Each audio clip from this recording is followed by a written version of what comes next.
This Alhamdulillah. conference will now be recorded.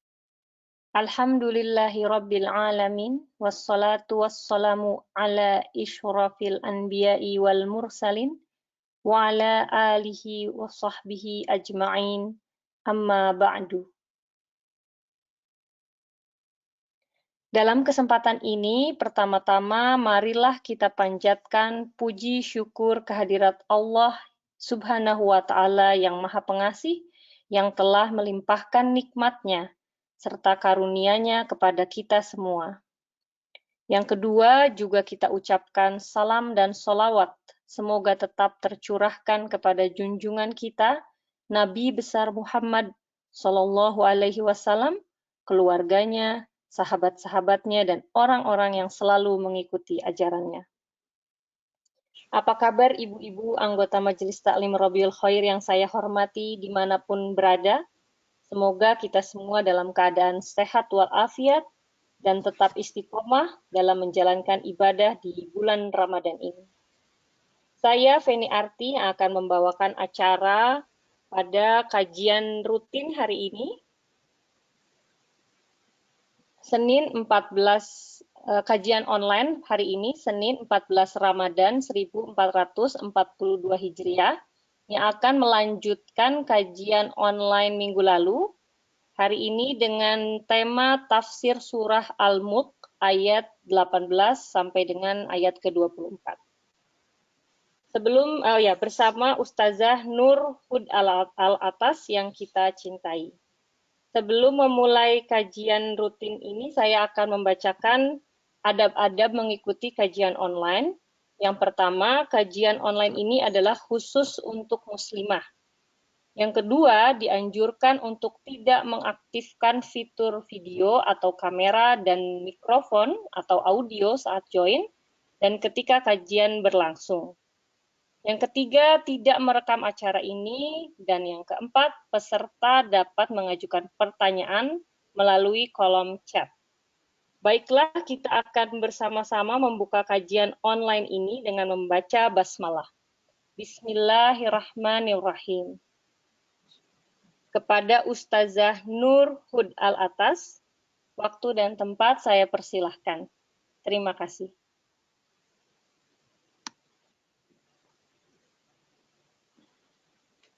Assalamualaikum warahmatullahi wabarakatuh.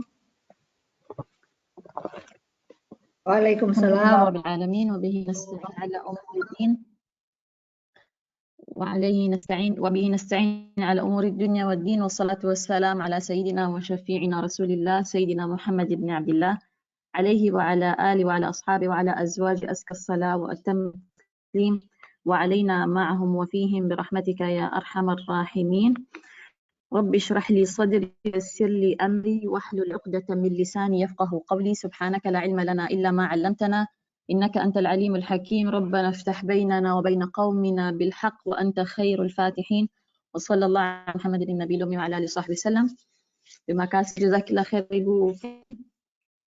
Apa kabar Ibu hadirat sekalian yang insyaallah dimuliakan Allah Subhanahu wa taala. Semoga semua dalam keadaan sehat walafiat. Semuanya tanpa mengurangi rasa hormat saya kepada kalian semua. InsyaAllah dimanapun kalian berada di pagi hari, di siang hari, di bulan suci Ramadan yang penuh dengan keberkahan di hari Senin yang memang adalah hari yang berkah pada dasarnya. Kita sudah di pertengahan bulan suci ini.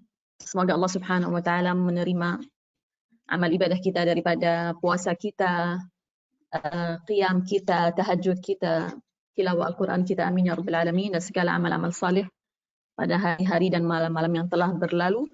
Dan semoga Allah Subhanahu wa taala menambahkan nikmatnya dan keberkahannya karena Allah Subhanahu wa taala yang maha memberkahi dan sumber segala berkah. Semoga Allah Subhanahu wa taala memberikan kita keberkahan pada sisa-sisa malam-malam dan hari-hari dari bulan suci Ramadan ini. Ditambahkan lagi daripada semangat kita, taufik kita untuk beribadah dan amal saleh kita. Amin ya rabbal alamin.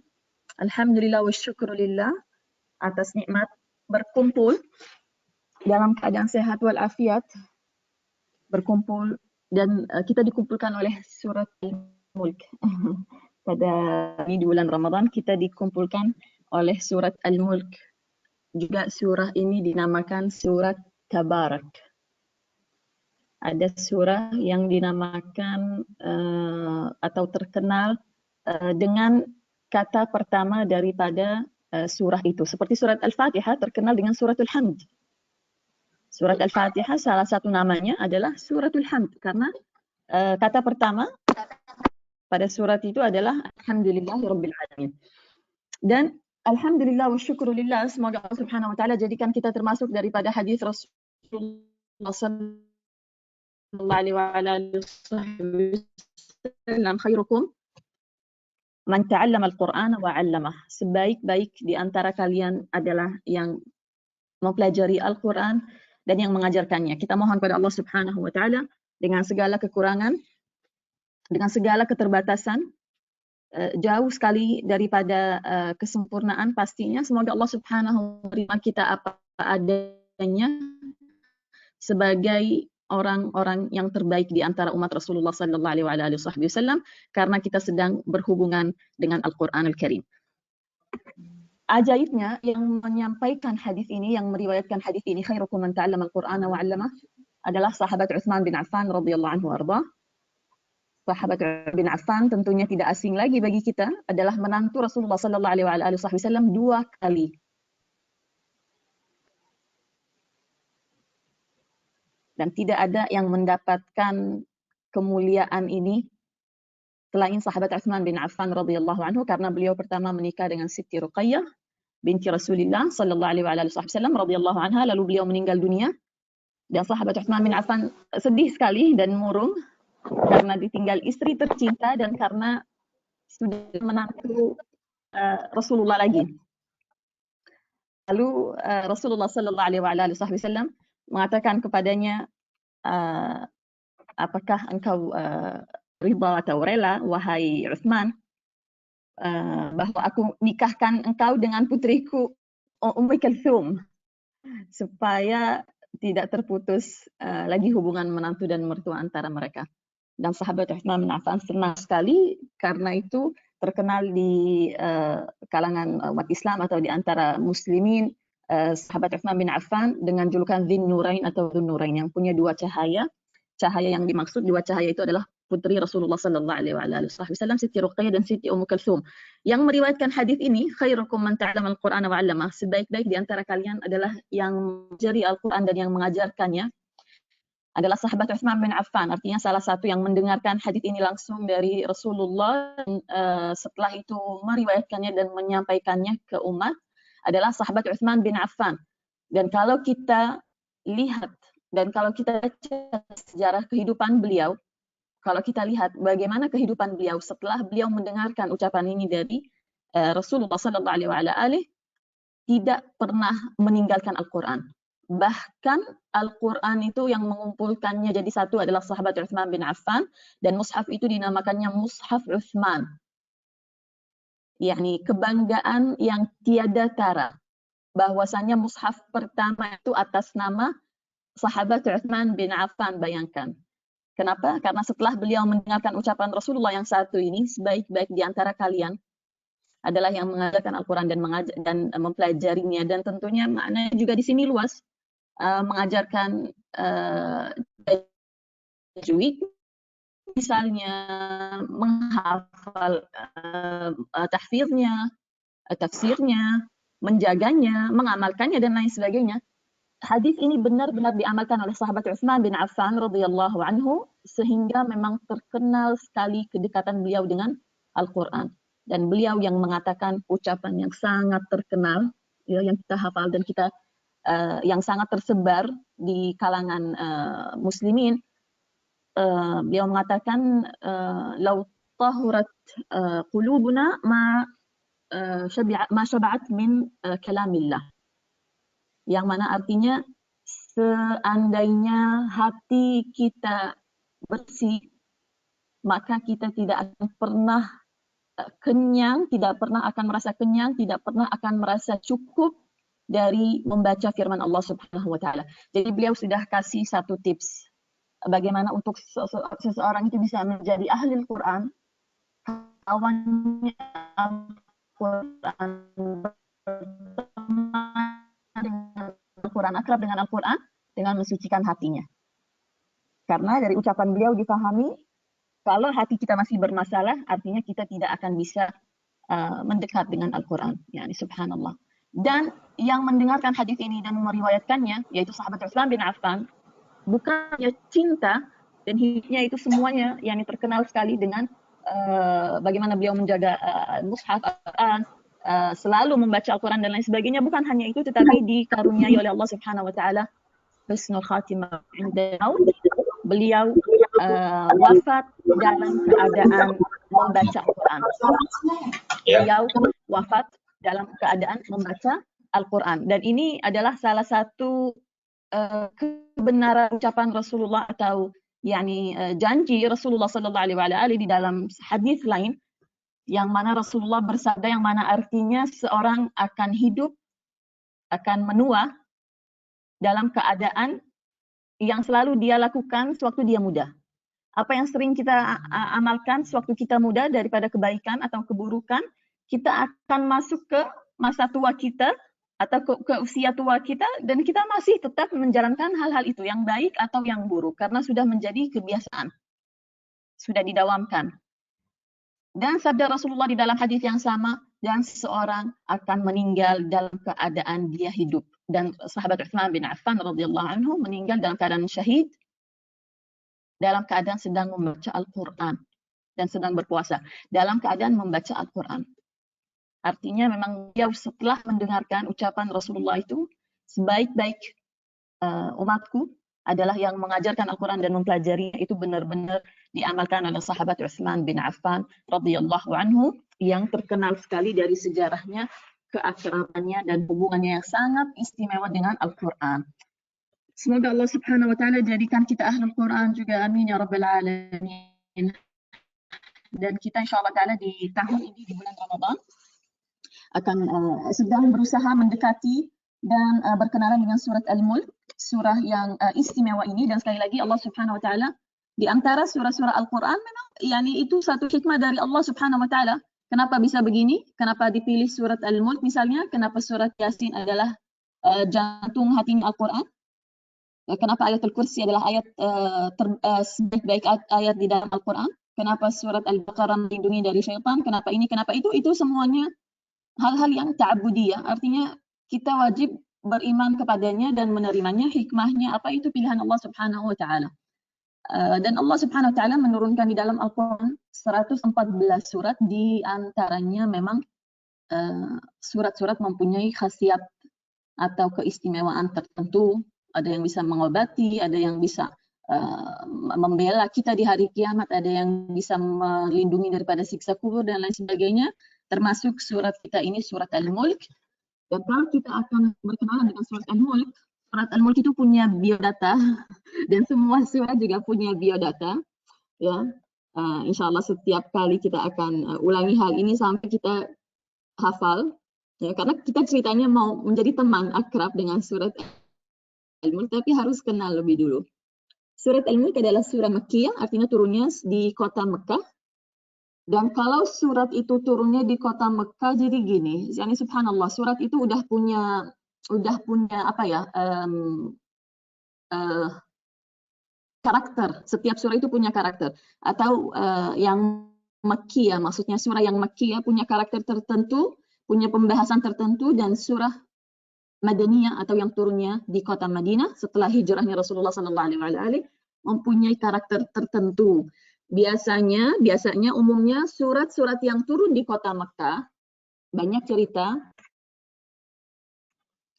banyak teguran, dan pembahasan utamanya atau tema utamanya adalah at-tauhid. Kenapa? Karena sewaktu Rasulullah di Mekah, Allah Subhanahu wa taala masih tidak mewajibkan banyak ibadah dan banyak kewajiban. Sebut saja sholat. Sholat itu diwajibkannya kapan? Setelah 10 atau 11 tahun daripada kenabian, bukan dari hijrah, dari kenabian.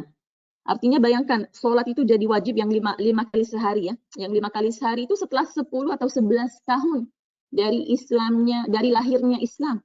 Kenapa? Karena masih perlu waktu panjang ya, Rasulullah Shallallahu Alaihi Wasallam memerlukan waktu yang panjang untuk membetulkan akidah, untuk meluruskan keyakinan orang-orang pada zaman itu. Jadi Allah Subhanahu Wa Taala dengan hikmahnya, dengan kasih sayangnya tidak mewajibkan banyak syariat. Bahkan minum-minuman keras belum diharamkan. Pokoknya hal-hal itu masih ringan waktu itu, syariat itu masih ringan sekali.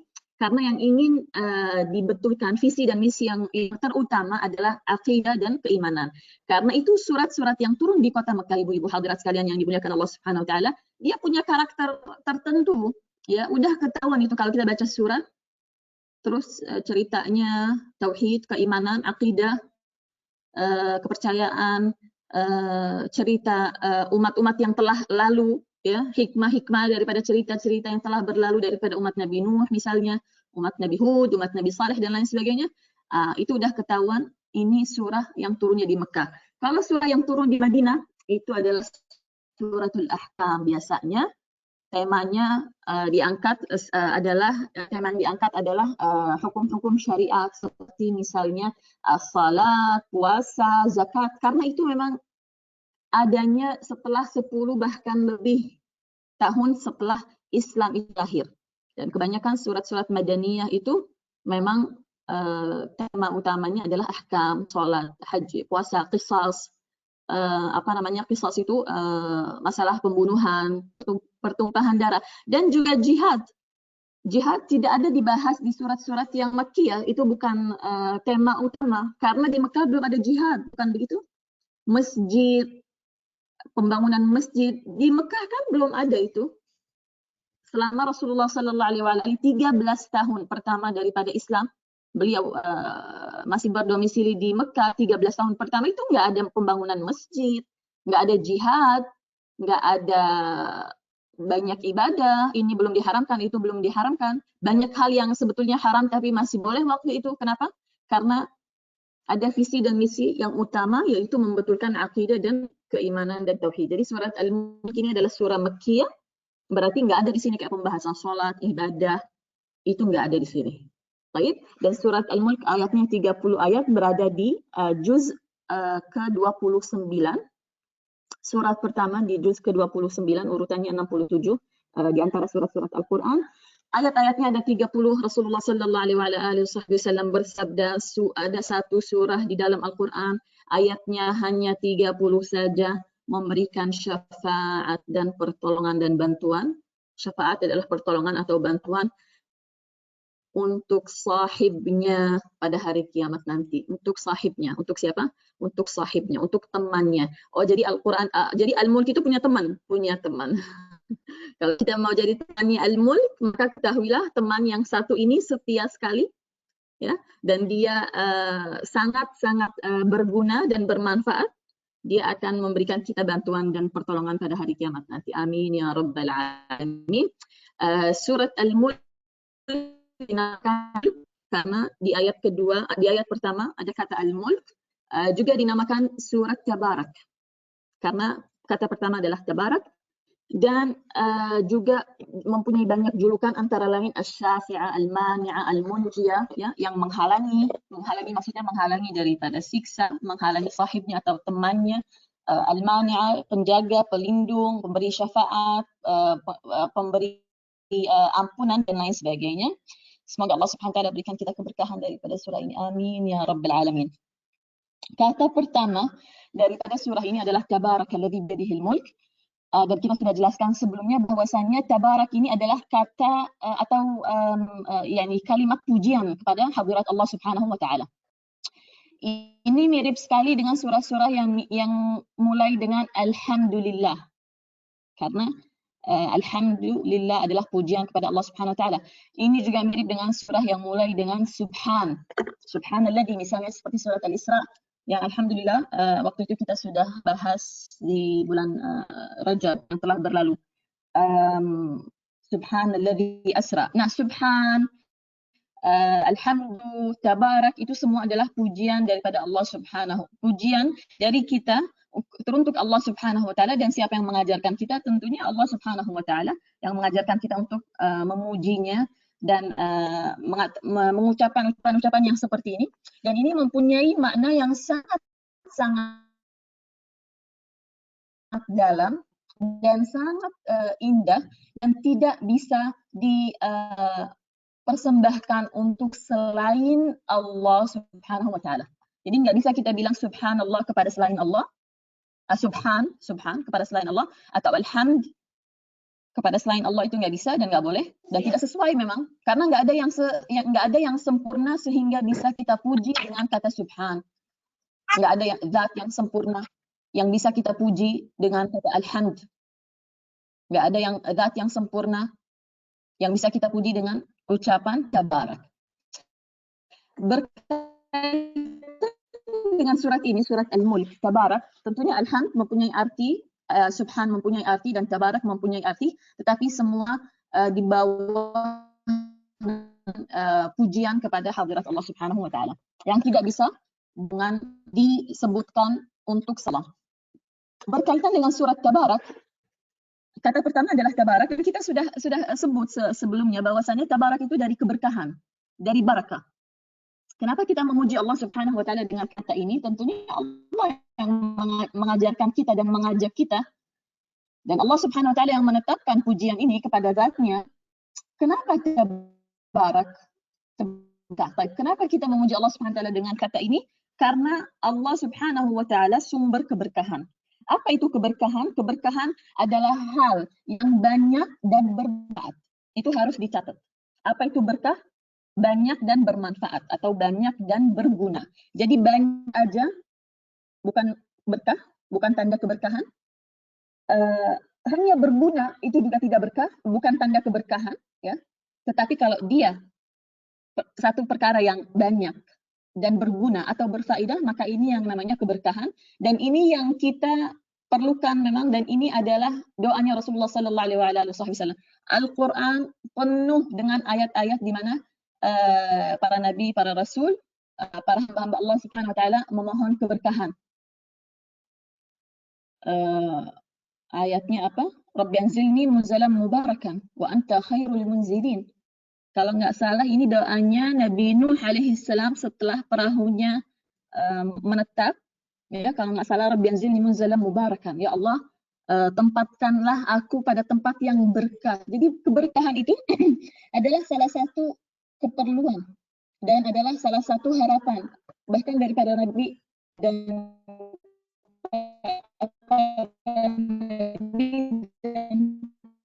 para Rasul. Dan kita bersyukur sekali bahwasanya Allah Subhanahu wa Ta'ala telah memberitahukan kita banyak sekali hal-hal yang bisa kita dapatkan keberkahan darinya. Katakanlah saja air Zam-Zam misalnya, berkah. Artinya berguna dan memberikan kita manfaat, memberikan kita memberikan kita satu manfaat dengan kuantiti yang besar. Sebut saja misalnya buah zaitun, min syajaratin mubarakah, kan firman Allah Subhanahu wa Ta'ala di dalam Al-Quran, min syajaratin mubarakah. Zaitun itu atau olive dari pohon yang diberkahi oleh Allah Subhanahu wa Ta'ala. Artinya kalau kita mau mencari keberkahan, ada, alhamdulillah, mudah. Ada air hujan itu berkah, katanya Rasulullah sallallahu alaihi wasallam. Juga ayat Allah Subhanahu wa Ta'ala, air Zam-Zam berkah. Kalau kita mau mencari keberkahan, ada di air Zam-Zam. Kalau kita mau cari keberkahan, ada di buah zaitun. Juga termasuk perkara-perkara yang diberkahi oleh Allah Subhanahu wa Ta'ala, ada tempat-tempat khusus yang Allah Subhanahu wa Ta'ala berkahi. Ya, sebut saja subhanalladzi asra bi'abdihi minal masjidil haram ila al masjidil aqsa alladzi barakna haulahu. Jadi tanah Al-Quds atau Al-Masjidil Aqsa dan sekitarannya itu semua adalah tanah yang diberkahi Allah Subhanahu wa Ta'ala. Insyaallah suatu hari dalam keadaan sehat walafiat, aman, tentram, kita bisa ke sana. Amin ya rabbal alamin. Juga ada zawat. Jadi ada makanan, ada minuman, ada tempat, ada juga zat. Zat maksudnya ada juga yani ciptaan Allah Subhanahu wa Ta'ala daripada manusia atau makhluk Allah Subhanahu wa Ta'ala yang Allah Subhanahu wa Ta'ala menjadikan mereka berkah di dalam Al-Quran. Wa ja'alani mubarakan aina ma kuntu. Nabi Yahya alaihi salam mengatakan Allah Subhanahu wa Ta'ala menjadikan aku orang yang berkah. Artinya kalau mau ngalap berkah, kalau mau cari berkah itu di Nabi Yahya waktu itu, tapi yang hidup di masanya tentunya. Nabi Isa pun demikian mengatakan aku adalah hamba Allah Subhanahu wa Ta'ala yang diberkahi.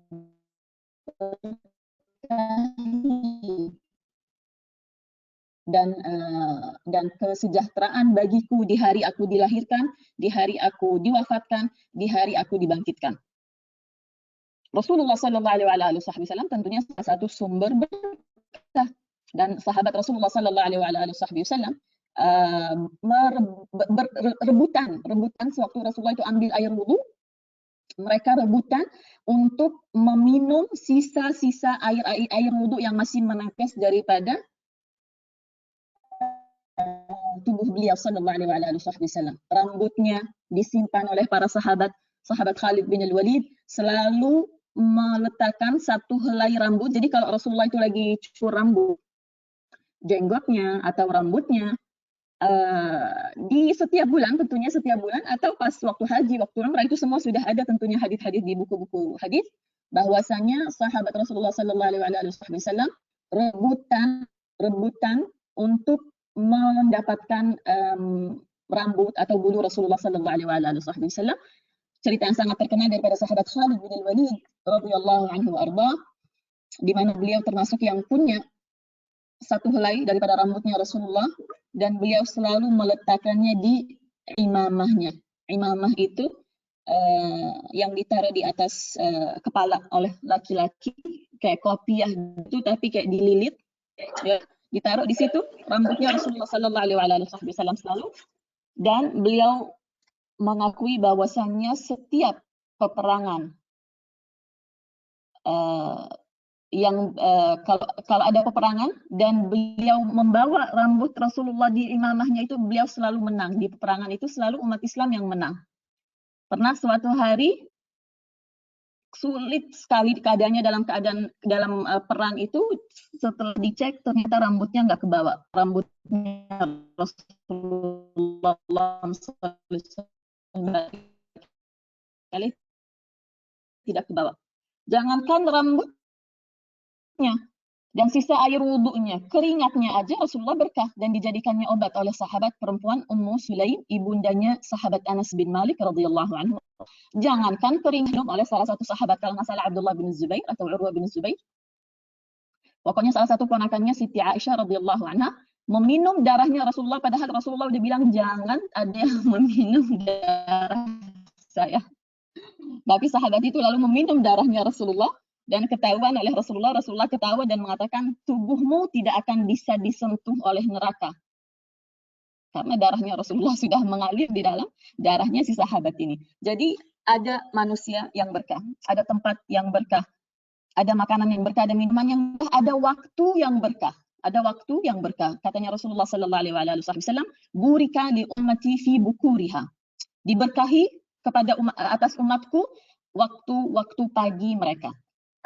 Jadi Rasulullah Sallallahu Alaihi Wasallam sudah minta keberkahan kepada Allah Subhanahu Wa Taala untuk umatnya. Ya Allah, berkahi umatku. Akhirnya salah satu keberkahan Allah Subhanahu Wa Taala untuk kita adalah pada waktu pagi hari.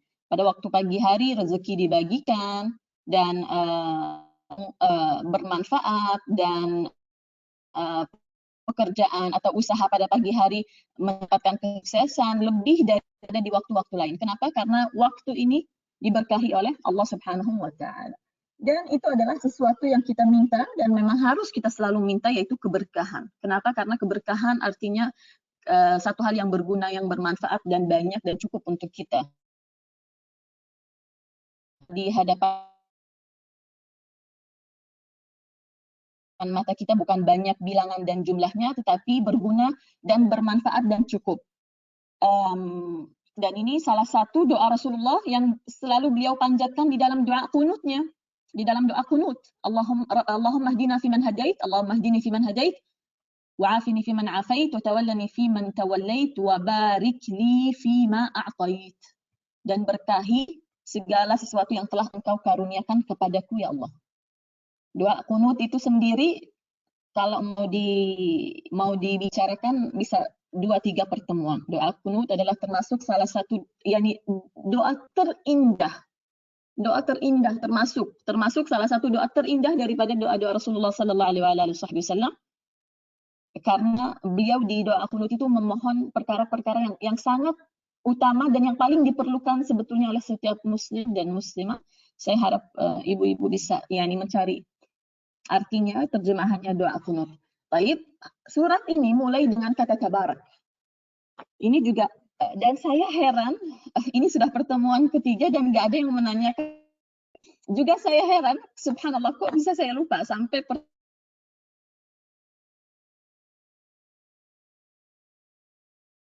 Zahnur, agak putus-putus suaranya.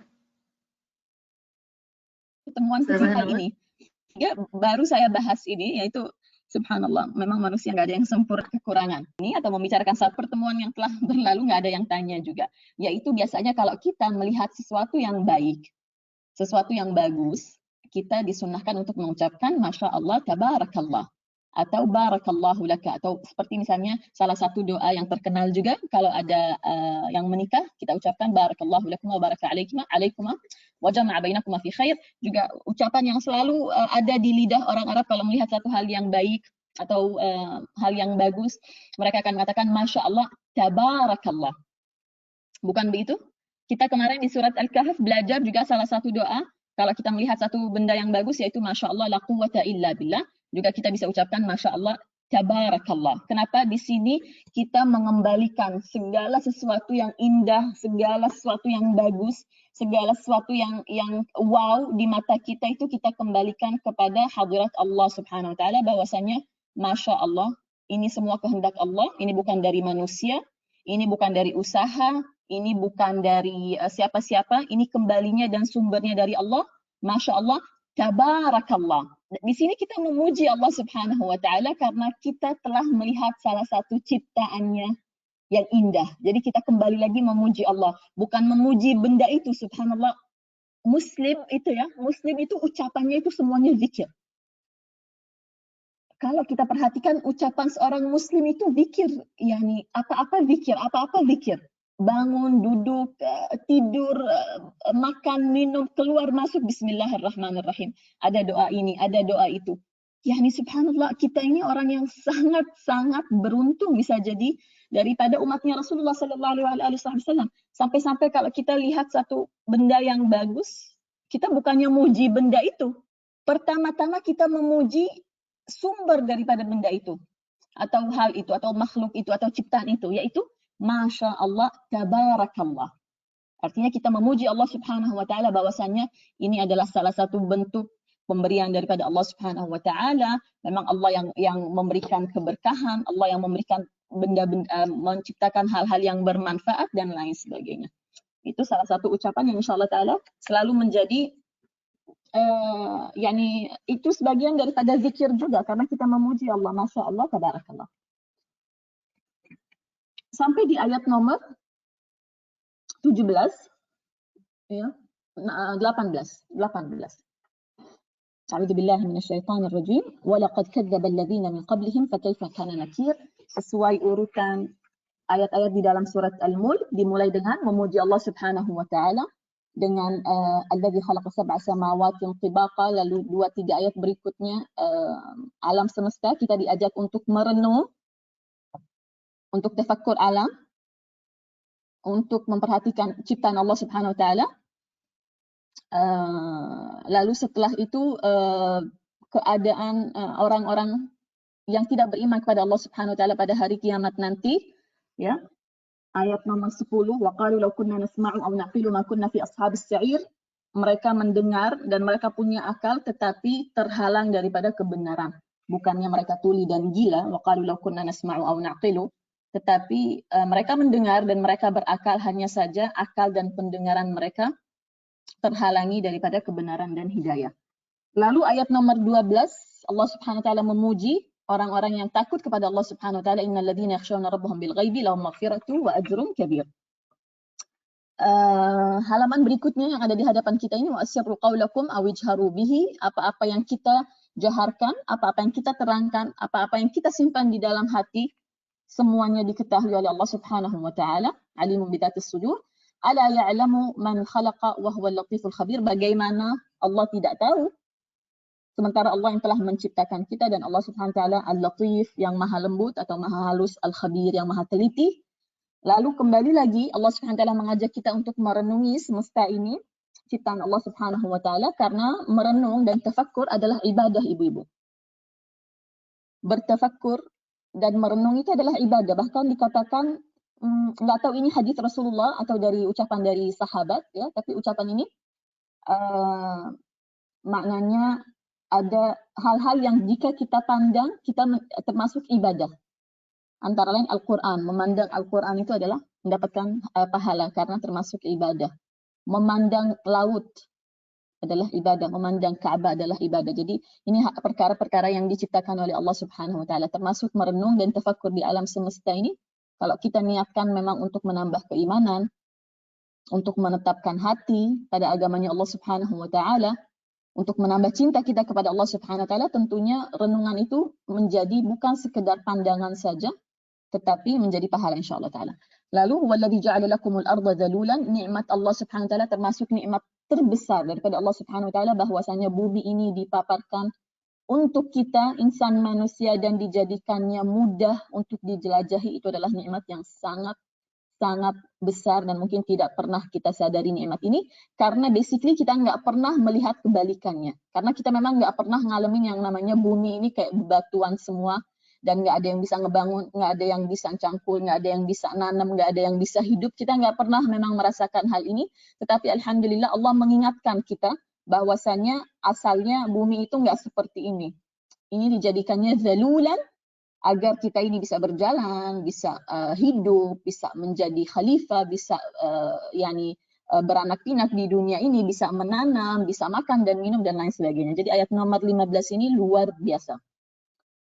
Lalu ayat nomor 16 dan ayat nomor 17, amintum man fis sama, mulai dengan kalimat yang sama. Di sini adalah teguran daripada Allah Subhanahu wa taala bahwasanya jangan pernah menyangka bahwasanya kamu itu tidak bisa disiksa. Jangan pernah merasa aman. Aamintum, aman. Apakah kalian itu merasa aman? Jadi merasa diri kalian itu kayak bebas dari azab, bebas dari siksa? Memangnya siapa yang bisa menjamin dirinya? Ya, di sini salah satu teguran daripada Allah Subhanahu wa taala bahwasanya bumi ini bisa saja Allah Subhanahu wa taala putar dan guncang dan dibelah sebagai tanda siksa dan murkanya. Ayat 17 juga bisa saja Allah Subhanahu wa taala mengirimkan hujan batu atau badai batu. Di situ fasata'lamuna kaifa nadhir, kalian akan mengetahui sejauh mana kebesaran dan kemampuan Allah Subhanahu wa taala. Walaqad kadzdzaba alladziina min qablihim fakaifa kana nakir. Ya, di sini juga Allah Subhanahu wa taala masih menegur bahwasanya kalian, wahai umat Muhammad, kalian ini beruntung sekali karena kalian memang sudah mendapatkan jaminan daripada siksa dan azab yang besar yang telah Allah Subhanahu wa taala utus dan takdirkan kepada umat-umat min qablihim yang telah mendahului kalian. Jadi gimana ceritanya? Ceritanya ya kita sudah tahu di dalam Al-Quran, ceritanya Nabi Nuh dan kaumnya, ceritanya Nabi Hud dan kaumnya, ceritanya Nabi Saleh, ceritanya Nabi Lut, ceritanya Nabi Musa alaihissalam dengan Fir'aun dan sebagainya. Mereka semua mendapatkan siksa yang mana dengan siksa itu mereka dibinasakan. Jadi binasa. Nabi Hud alaihissalam, Nabi Saleh, semua yang tidak beriman padanya, Nabi Nuh alaihissalam, semuanya binasa dari permukaan bumi ini. Yang tersisa hanya orang-orang yang beriman. Tapi Allah Subhanahu wa taala tidak akan menakdirkan hal yang sama kepada umatnya Rasulullah. Karena Rasulullah sudah memohon kepada Allah Subhanahu wa taala, karena itu kita diberikan keringanan oleh Allah Subhanahu wa taala, enggak ada siksa yang akan datang seperti siksa orang-orang yang terdahulu. Yang ada hanya gempa bumi, yang ada hanya banjir, yang ada hanya petir, hal-hal seperti itu semua bentuk teguran daripada Allah Subhanahu wa taala. Ini hanya untuk umatnya Rasulullah sallallahu alaihi wasallam. Tetapi Allah Subhanahu wa taala ingin mengajak kita untuk berhati-hati juga. Amintum man fis sama, amintum man fis sama. Walaupun kalian nggak akan mendapatkan siksa seperti umat-umat yang terdahulu, tapi bukan berarti kalian boleh merasa aman. Bukan berarti kalian boleh merasa kalian ini bebas dari siksa. Allah itu mampu, sebetulnya mampu. Hanya saja karena Allah Subhanahu wa taala sudah berjanji pada Rasulullah, dan demi Rasulullah sallallahu alaihi wasallam kita dilindungi daripada siksa yang bentuknya seperti umat-umat yang telah berlalu, yang adalah membinasakan semua yang tidak beriman itu semua dibinasakan, semua habis, itu ditelan bumi, itu tidak, insya Allah Ta'ala tidak akan terjadi kepada umatnya Rasulullah. Tapi walau begitu Allah Subhanahu wa Ta'ala mengingatkan kita diingatkan di ayat nomor 18, walaqad kadzdzaba alladziina min qablihim. Kalian kan sudah tahu umat-umat yang terdahulu itu juga tidak beriman kepada nabi dan utusan Allah Subhanahu wa Ta'ala, dan mereka tidak beriman kepada Allah Subhanahu wa Ta'ala. Dan kalian sudah tahu kabar beritanya bahwasannya apa yang telah terjadi kepada mereka. Fakaifa kana nakir. Fakaifa kana nakir artinya kan udah tahu. Kalian kan udah tahu ceritanya. Apa yang terjadi dengan mereka daripada umat-umat yang telah berlalu, tufan, badai, dan apa yang terjadi dengan umat Nabi Musa di zaman Nabi Musa, zaman Nabi Nuh dan lain sebagainya. Walaqad kadzdzaba alladziina min qablihim fakaifa kana nakir. Fakaifa kana nakir artinya kalian sudah lihat kemampuanku, sudah lihat siksaku seperti apa, maka kalian harus berhati-hati. Ini untuk kita ini, untuk semua yang mendengarkan dan semua yang membaca Al-Quran, daripada yang beriman dan yang tidak beriman pada Allah Subhanahu wa Ta'ala. Dan orang-orang yang beriman kepada Allah Subhanahu wa Ta'ala tentunya harus lebih berhati-hati. Lalu di ayat nomor 19 kembali lagi tafakkur alam. Kembali lagi merenungi ciptaan Allah Subhanahu wa Ta'ala, merenungi alam semesta ini. Ya. Awalam yarau ila at-tayri fawqahum saffatin wa yaqbid. Ma yumsikuhunna illa ar-Rahman innahu bikulli syai'in basir. Ayat nomor 19. Ini termasuk ayat yang sangat-sangat indah. Ya, Allah Subhanahu wa Ta'ala mengajak kita awalam yarau. Awalam yarau itu artinya apa enggak lihat? Apa mereka enggak lihat? Dan ini banyak terulang di dalam Al-Quran. Awalam yarau, alam tara, ya, tidakkah kalian melihat? Tidakkah kalian? Artinya kenapa kenapa tidak mengambil hikmah dan pelajaran daripada hal ini? Kan sudah dilihat. Awalam yarau ila at-tayri. Memangnya mereka itu enggak memperhatikan at-tayr itu burung. Tayran ababil, ya, at-tayr itu burung. Awalam yarau ila at-tayri fawqahum saffatin wa yaqbid. Memangnya mereka itu tidak melihat, tidak memerhatikan burung-burung yang terbang di atas mereka, fawqahum, di langit, yang sesekali mengembangkan sayapnya dan sesekali wa yaqbidun itu apa? Mengatupkan. Kalau di dalam Al-Quran terjemahan mengatupkan. Oke, terus terang saya pertama kali mengucapkan kata mengatupkan, tapi saffatin wa yaqbidun artinya sayap-sayapnya dibentangkan dan dikembalikan lagi. Dan ini salah satu hal yang sangat indah yang bisa kita pandang. Coba nanti di sini kita cari di YouTube. Khususnya ada burung-burung tertentu yang subhanallah memang mempunyai ciptaan yang unik, ya. Bagaimana sewaktu dia mengembangkan sayapnya dan mengatupkan sayapnya itu indah sekali. Di sini Allah Subhanahu wa Ta'ala mengajak kita untuk bertafakkur. Kenapa? Ma yumsikuhunna illa ar-Rahman. Dia itu enggak jatuh, katanya Allah Subhanahu wa Ta'ala. Enggak pernah apa kalian itu perhatikan. Burung di langit itu sewaktu dia mengembangkan sayapnya, lalu wayaqdum, dia mengatupkan sayapnya, dan dia enggak jatuh. Dia enggak jatuh. Bagaimana bisa seperti itu? Ma yumsikuhunna illa ar-Rahman. Tidak ada yang menahannya atau menahannya di udara, ya, selain Allah Subhanahu wa Ta'ala. Di sini banyak keindahan terserang di ayat ini. Pertama-tama ciptaan burung itu sendiri, ya, keindahan ciptaan Allah Subhanahu wa Ta'ala. Keindahan sewaktu burung itu membuka sayapnya dan lalu merapatkannya kembali, itu indah sekali. Hal yang ketiga, ma yumsikuhunna, mereka itu tidak jatuh dan selalu dilindungi dan selalu ditahan oleh Allah Subhanahu wa Ta'ala. Hal yang indah berikutnya di ayat ini bahwasannya Allah Subhanahu wa Ta'ala memilih namanya Ar-Rahman di antara nama-nama Allah Subhanahu wa Ta'ala yang lain. Kenapa di sini Allah Subhanahu wa Ta'ala tidak berfirman ma yumsikuhunna illallah? Kenapa Allah Subhanahu wa taala enggak bilang ma yumsikuhunna illa al-ghafur misalnya? Kenapa enggak ma yumsikuhunna illa al-alim, illa al-latiful khabir? Kenapa enggak dipakai itu al-latiful khabir yang ada di atas di ayat 14? Ma yumsikuhunna illa ar-rahman. Pilihan Allah Subhanahu wa taala jatuh kepada nama Ar-Rahman, yang Maha Pengasih. Kenapa?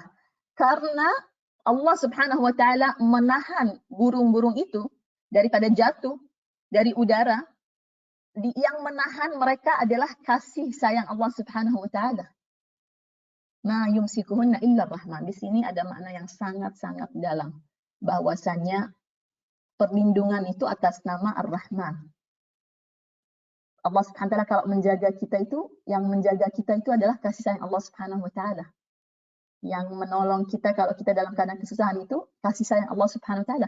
Karena setiap al-asmaul husna, setiap nama daripada nama-nama Allah Subhanahu wa taala yang suci itu memberikan kita satu manfaat dan satu khasiat dan satu, yakni setiap nama daripada nama Allah Subhanahu wa taala itu mempunyai khasiat tertentu. Apa yang bisa melindungi dan menahan burung-burung itu daripada jatuh daripada udara sewaktu dia membentangkan sayapnya dan merapatkannya kembali. Bisa aja kan dia kayak nggak balance ya, di 1 detik terus dia jatuh.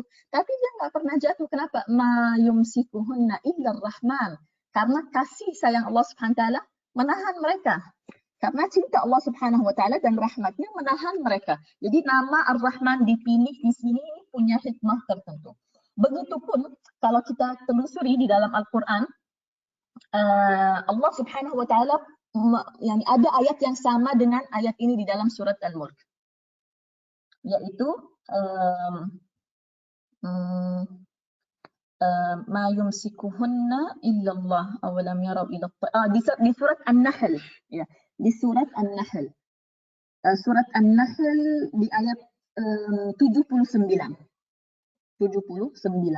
alam yarau. Di sini awalam yarau. Di surat An-Nahl surat Lebah ayat 79, alam yarau ila at-tayri musakhkharatin fi jawwis sama' ma yumsikuhunna illa Allah. Subhanallah. Kalau di situ illa Allah.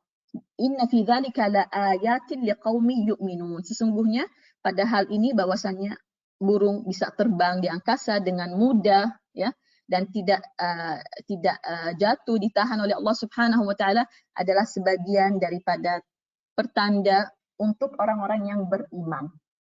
Untuk orang-orang yang beriman. Juga Allah Subhanahu wa taala di dalam Al-Qur'an di surat Alam Tara di surat Fatir. Di surat Fatir ayat nomor 41, innallaha yumsikus samawati wal arda an tazula.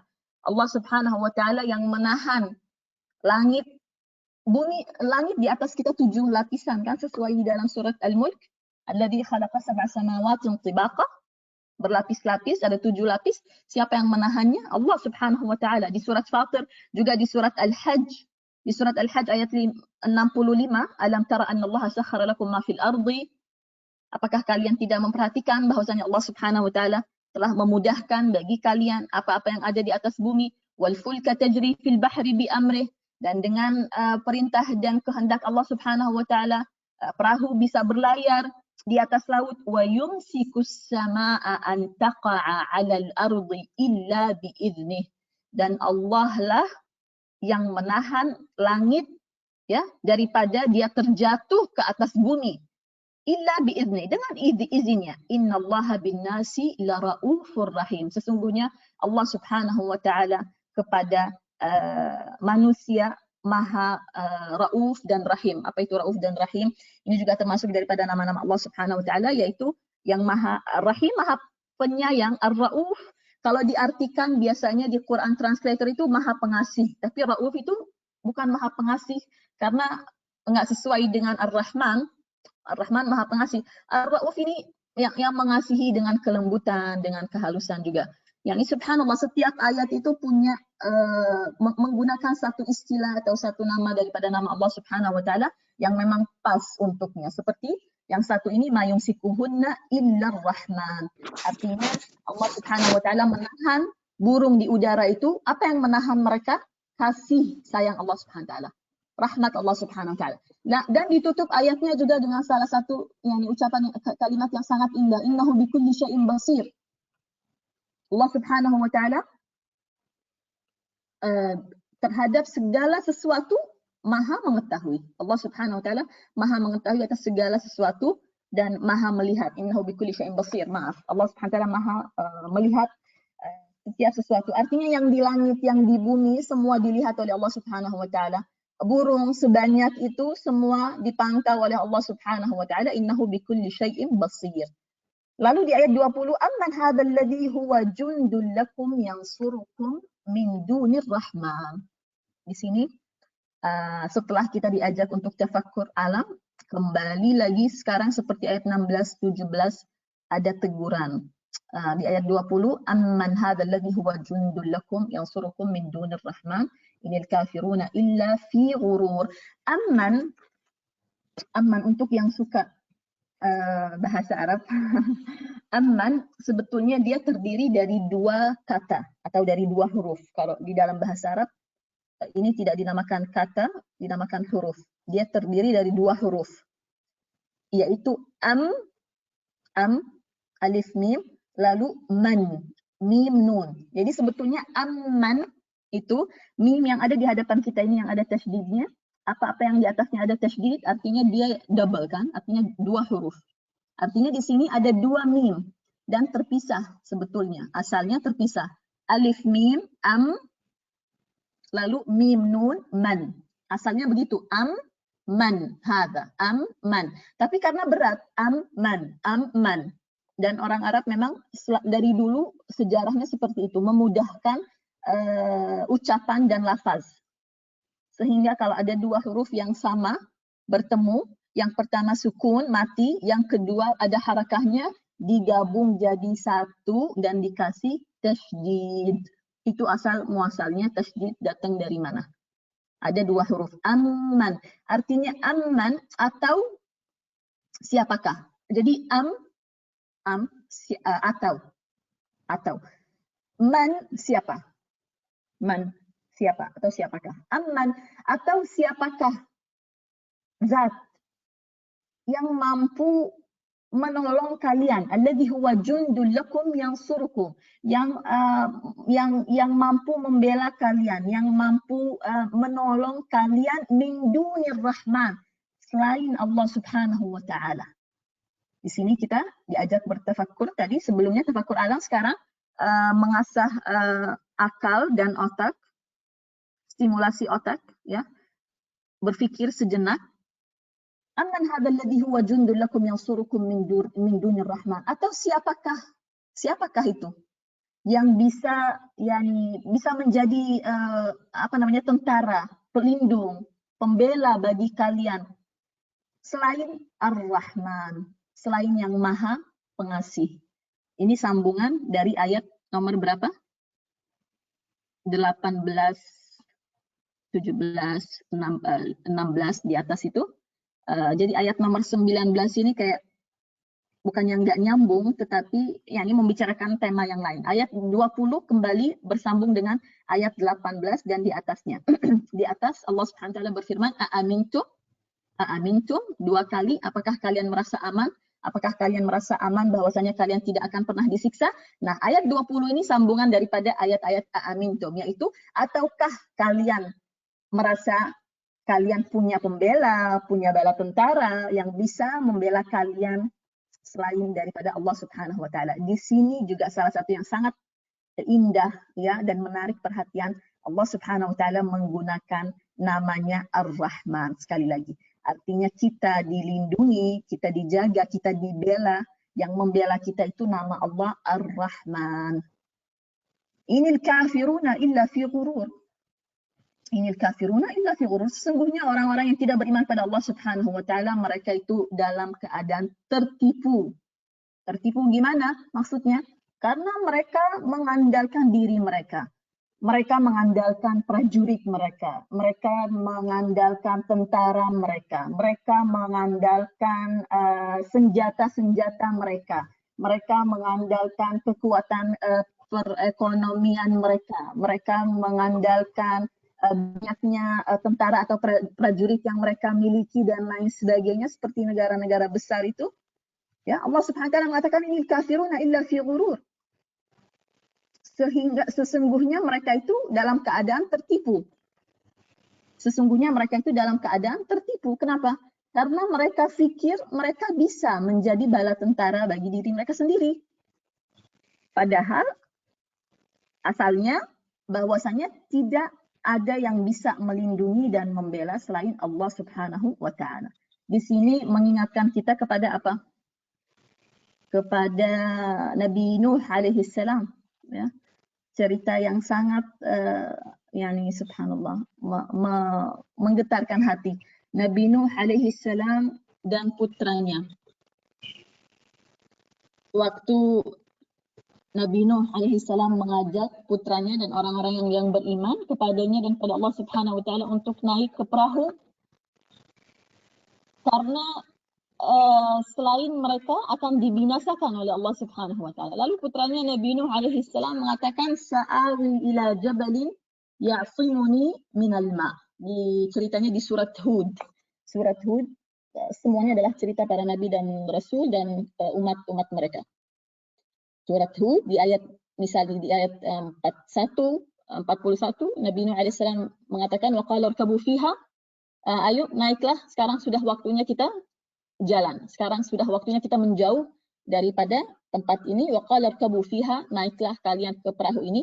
Surat Hud ayat nomor 41 untuk yang ingin mengikuti.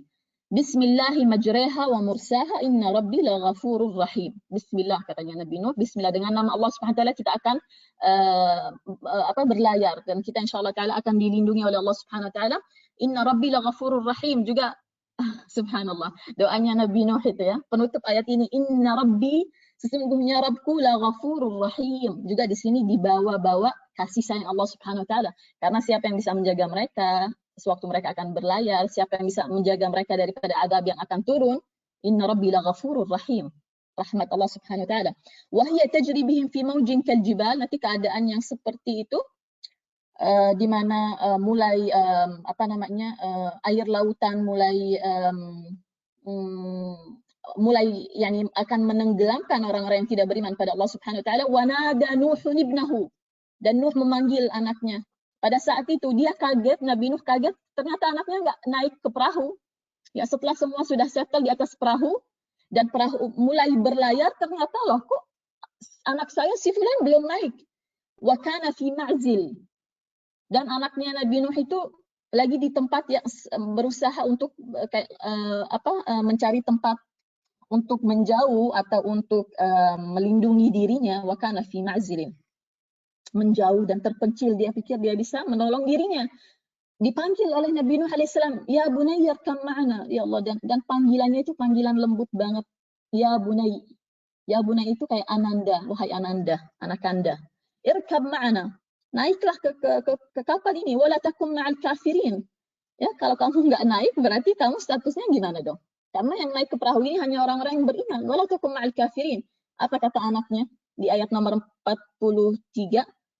Qala sa'awi ila jabalin ya'simuni minal ma'. Oh, nggak apa-apa. Saya bisa jaga diri saya sendiri, ya kira-kira seperti itu. Ya, saya akan mencari perlindungan, ya'simuni. Saya akan mencari perlindungan atau pertolongan kemana? Ke gunung, sehingga saya bisa terhindar daripada air. Di situ apa katanya Nabi Nuh alaihissalam? Qala la 'asima al-yawma min amrillah illa man rahim. Oh, bukan seperti itu ceritanya. Hari ini tidak ada yang bisa mendapatkan pertolongan atau perlindungan daripada siksa Allah Subhanahu wa taala illa marrahim. Ya Allah, di sini kembali lagi nama Allah Subhanahu wa taala Ar-Rahman. Karena memang orang itu enggak terjaga dan terlindungi kecuali dengan nama Ar-Rahman, dengan kasih sayang Allah Subhanahu wa taala. Apa katanya Nabi Nuh? Hari ini tidak ada yang bisa melindungi kecuali Allah Subhanahu wa taala yang Maha Penyayang, illa man rahim, kecuali yang disayang oleh Allah Subhanahu wa taala. Wa hala bainahumal mauju, ya, dan mereka terhalang oleh gelombang air atau wave dan fakana minal mughraqin. Dan anaknya beserta orang-orang yang tidak beriman kepada Allah Subhanahu wa taala ditenggelamkan. Kenapa? Balik lagi ke ayat nomor 20. Amman hadzal ladzi huwa jundul lakum yansurukum min dunir rahman. Yansurukum itu artinya membela kalian. Jadi pembelaan itu hanya dengan Allah Subhanahu wa taala, hanya oleh Allah Subhanahu wa taala. Inil kafiruna illa fi ghurur. Ternyata dari dulu begini memang keadaannya. Orang-orang yang tidak beriman kepada Allah Subhanahu wa taala, mereka itu tertipu. Kenapa? Mereka lihat mereka punya senjata nuklir lah, mereka punya prajurit nggak tahu berapa banyak jumlahnya, angkatan darat, angkatan laut, angkatan ini, angkatan itu, ya, punya kekayaan, punya perekonomian yang kuat, dan mereka menjadi merasa tertipu dan merasa aman, dan itu semua adalah tipuan belaka daripada syaitan. Karena itu kita harus berhati-hati daripada merasa bahwasannya ada perlindungan dari selain Allah Subhanahu wa taala. Lalu diulang lagi, amman hadzal ladzi yarzuqukum in amsaka rizqah bal lajju fi utuwi wa nufur. Atau siapakah? Jadi amman adalah amman. Amman yang kedua, atau siapakah yang yarzuqukum min amsaka rizqa, yang dapat memberikan kalian rezeki jika Allah Subhanahu wa taala menahan rezekinya. Ayat nomor 20, siapa yang bisa bela kalian kalau Allah tidak membela kalian? Ya, ingat ceritanya anaknya Nabi Nuh, Qarun dan lain sebagainya. Ayat 21, atau siapakah yang bisa memberikan dan membawakan rezeki kepada kalian jika Allah telah menghalangi rezeki itu. Kalau Allah telah melarang, Allah telah menahan. Kalau Allah Subhanahu wa taala telah memberhentikan rezeki supply daripadanya, siapa yang bisa mendatangkan rezeki kepada kalian? Enggak ada. Ini pertanyaan yang adalah teguran. Ballajju fi utuwi wa nufur. Tetapi katanya Allah Subhanahu wa taala, walaupun dengan teguran-teguran seperti ini, ada orang-orang tertentu yang masih terus-menerus dalam keadaannya yang tidak mendengar dan tidak berakal, sesuai daripada ayat sebelumnya, ayat 12. وَقَالُوا لَوْ كُنَّا نَسْمَعُ أَوْ نَعْقِلُ. Walaupun sudah dibawakan dan sudah diceritakan cerita-cerita seperti ini, apa-apa yang telah terjadi kepada umat-umat yang telah terdahulu, yang mereka merasa diri mereka yang paling-paling, seperti umatnya Nabi Hud misalnya, itu kan sombong banget. Karena mereka bisa ngukir gunung. Umatnya Nabi Saleh merasa dirinya paling-paling, Qarun merasa dirinya paling-paling, dan semua dibinasakan oleh Allah Subhanahu wa taala. Kenapa? Karena amman hadzal ladzi huwa jundul lakum yansurukum min dunir rahman. Karena mereka itu tertipu oleh kekuatan dan kemampuan mereka sendiri. Ayat 21 ini juga begitu teguran, ya, bahwasanya kalau Allah menahan rezekinya, kalau rezeki itu di stop, dan siapa supplier rezeki itu? Rezeki dari mana sumbernya? Daripada Allah Subhanahu wa taala. Katanya Allah Subhanahu wa taala, andaikan aku berhentikan rezekiku kepada kalian, siapa yang bisa membawakan rezeki kepada kalian? Di sini juga mengajak kita untuk iman sebesar-besarnya kepada Allah Subhanahu wa taala di bab rezeki. Bahwasanya memang rezeki itu sumbernya daripada Allah Subhanahu wa taala. Bos bisa berencana, yakni siapa yang berwenang di atas saya, yang sepatutnya memberikan saya gaji, dia bisa berencana apapun, tetapi rezeki itu ada di tangan Allah Subhanahu wa taala. Dan rezeki alhamdulillah terbentang dan terpapar begitu luas dan begitu banyak di bumi Allah Subhanahu wa taala. Mungkin di negara ini saya tidak dapatkan rezeki, mungkin saya dipecat, mungkin saya ada kesulitan dalam pekerjaan, tetapi rezeki di tangan Allah Subhanahu wa taala. Dan karena Allah Subhanahu wa taala adalah Al-Hayyul Qayyum, yang maha hidup, kelas, maka saya harus merasa aman. Di sini mengajarkan kita untuk rezeki itu nggak boleh kita tuh sampai ngerasa rezeki itu ada di tangan manusia. Di sini Allah Subhanahu wa taala menyatakan bahwasanya supplier pertama dan utama adalah Allah. Sehingga jika Allah menahan rezeki itu, pada saat itu nggak ada yang bisa membawakan rezeki kepada kita. Tetapi manusia menahan rezeki, menahan bagian kita, gaji kita nggak dikeluarin, kita nggak dikasih gaji, kita nggak dikasih hak kita, ya, manusia bisa menahan, manusia bisa menipu, manusia bisa berlaku zalim, tetapi rezeki itu ada di Allah Subhanahu wa taala dan insyaallah taala tidak akan terputus. Bal lajju fi utuwin wa nufur, ya. Udah dikasih tanda-tanda seperti ini, sudah dikasih teguran-teguran seperti ini, ada sebagian manusia yang tetap fi utuwin, yang masih sombong dan masih wa nufur. Nufur itu artinya menjauh daripada kebenaran, menjauh daripada Allah Subhanahu wa taala, padahal kurang apa lagi. Dan di surat Al-Mulk ini juga banyak contoh kan, banyak contoh dari halaman pertama sampai halaman kedua. Juga penutup surat Al-Mulk juga adalah contoh dan adalah teguran. Karena sekali lagi memang pembahasan daripada surah ini adalah At-Tauhid. At-Tauhid yaitu hakikat keimanan kepada Allah Subhanahu wa taala dan juga keadaan manusia. Waktu itu kan kita bilang keadaan manusia, bahwasanya manusia itu berbeda-beda keadaan mereka pada akhirat nanti, dan di dunia juga memang keadaannya berbeda. Jadi insyaallah taala kita selalu pasrahkan segala urusan kita kepada Allah Subhanahu wa taala. Allah Subhanahu wa taala yang mampu menjaga dan melindungi dan menahan dengan rahmatnya burung di langit daripada mereka jatuh. Bahkan Allah Subhanahu wa taala yang menahan langit daripada jatuh ke atas bumi ini. Allah Subhanahu wa taala juga adalah yang mampu menjaga saya, yang melindungi kita semua insyaallah taala, yang memberikan kita rasa aman dan tentram. Juga Allah Subhanahu wa taala adalah sebaik-baik pembela, sebaik-baik penolong. Carilah pembelaan pada Allah Subhanahu wa taala. Yang sangat-sangat ajaib itu, subhanallah, kalau kita perhatikan keadaan kita. Kita ini kalau takut sama manusia, ada orang zalim atau apalah, kalau kita takut kepada seorang manusia itu, kita akan menjauh atau akan mendekat kepadanya. Kalau kita takut sama manusia, takut kezalimannya, takut keburukannya, takut keburukan daripada orang itu, pastinya kita akan memilih untuk menjauh. Ya kan? Itu sudah fitrahnya manusia. Kalau kita takut kepada satu hal, kita akan menjauh. Kalau kita takut sama singa, pasti kita jauh, kabur. Takut sama macan, kita akan menjauh. Tapi yang takut kepada Allah Subhanahu wa taala, dia kemana? Dia ke Allah. Kita takut kepada Allah, bukan begitu? Innal ladzina yakhshawna rabbahum, insyaallah kita termasuk ayat nomor 12. Innal ladzina yakhshawna rabbahum bil ghaibi. Sesungguhnya orang-orang yang takut kepada Tuhan mereka bil ghaib. Dan waktu itu kita sudah jelaskan bil ghaib itu maknanya luas. Nah, orang-orang yang takut kepada Allah, mereka menjauh, mereka kabur? Enggak. Ini enggak ada dengan selain Allah Subhanahu wa taala. Subhanallah. Manusia itu kalau takut sama satu hal, mereka akan kabur dan menjauh daripadanya. Kecuali hamba-hamba Allah Subhanahu wa taala yang takut kepada Allah, mereka justru akan mendekat dan justru akan memohon pertolongan dan ampunan dan kasih sayang dan perlindungan kepadanya. Jadi kita takut kepada manusia, kita menjauh dari manusia itu, kita takut kepada Allah, kita semakin mendekat. Dan ini adalah salah satu hikmah atau hikmah utama daripada berpuasa sebetulnya.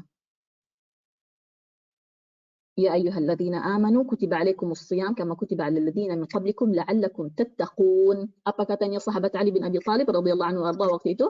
Takwa itu adalah salah satu definisinya adalah takut kepada Allah Subhanahu wa taala. Tetapi takut dengan berharap.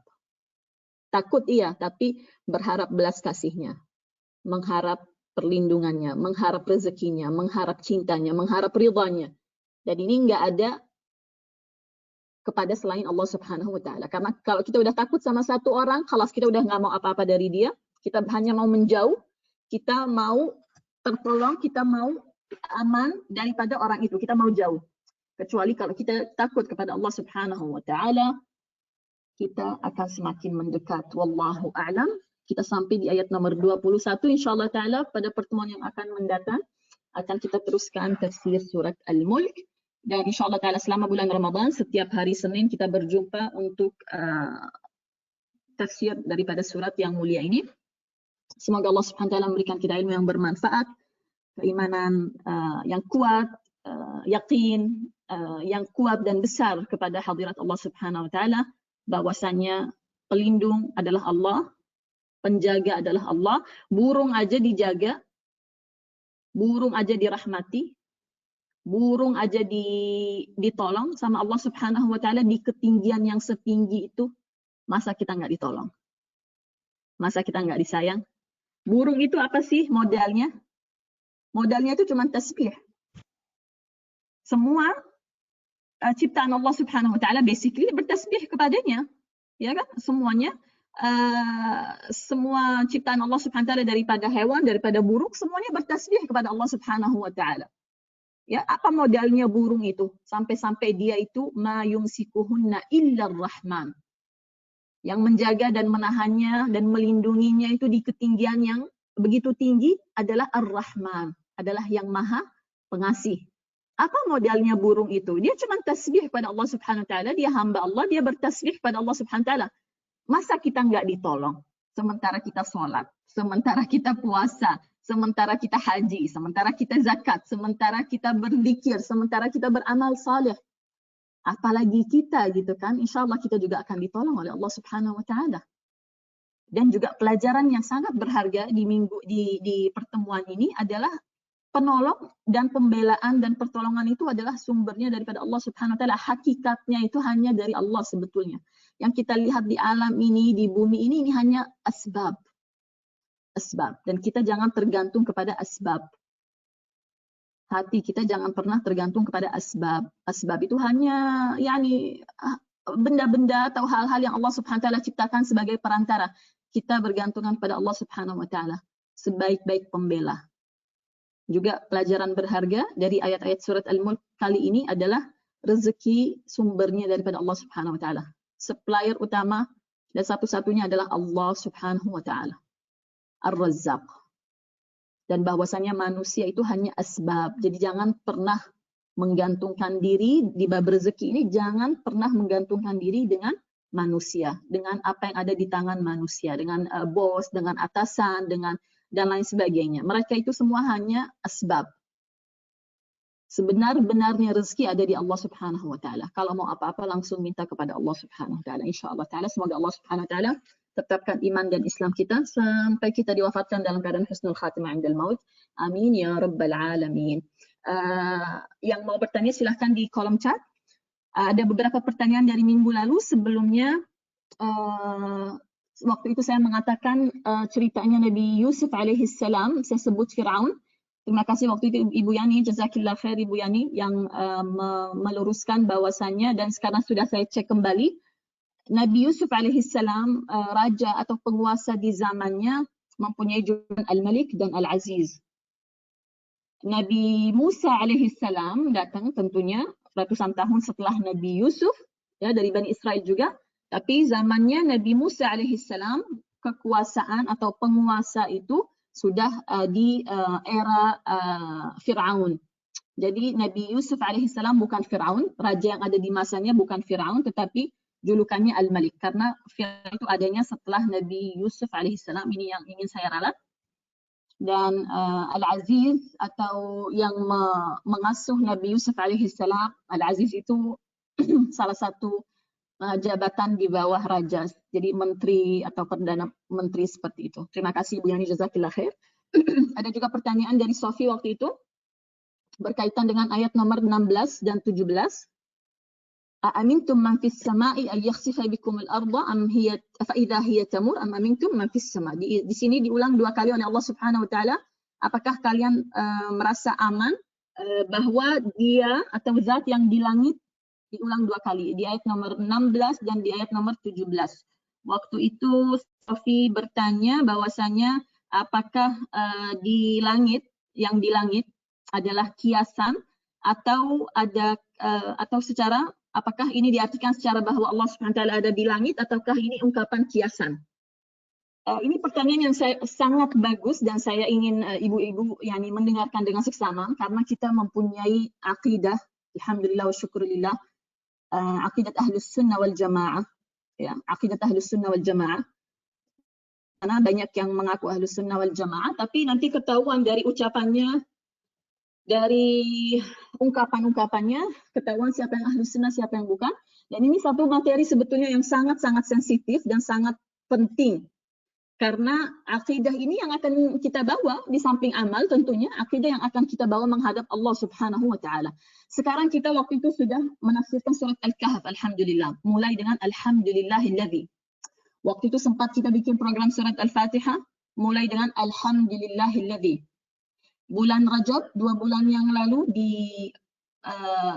event Isra dan Mi'raj, ayat daripada surat Al-Isra ayat pertama Bismillahirrahmanirrahim Subhanalladzi. Sekarang kita punya surat Al-Mulk, Bismillahirrahmanirrahim, Tabarakalladzi. Dan kita sudah sepakat, Alhamdulillah, Subhanallah, Tabarakallah, itu semua adalah kalimat-kalimat pujian kepada hadirat Allah Subhanahu wa ta'ala.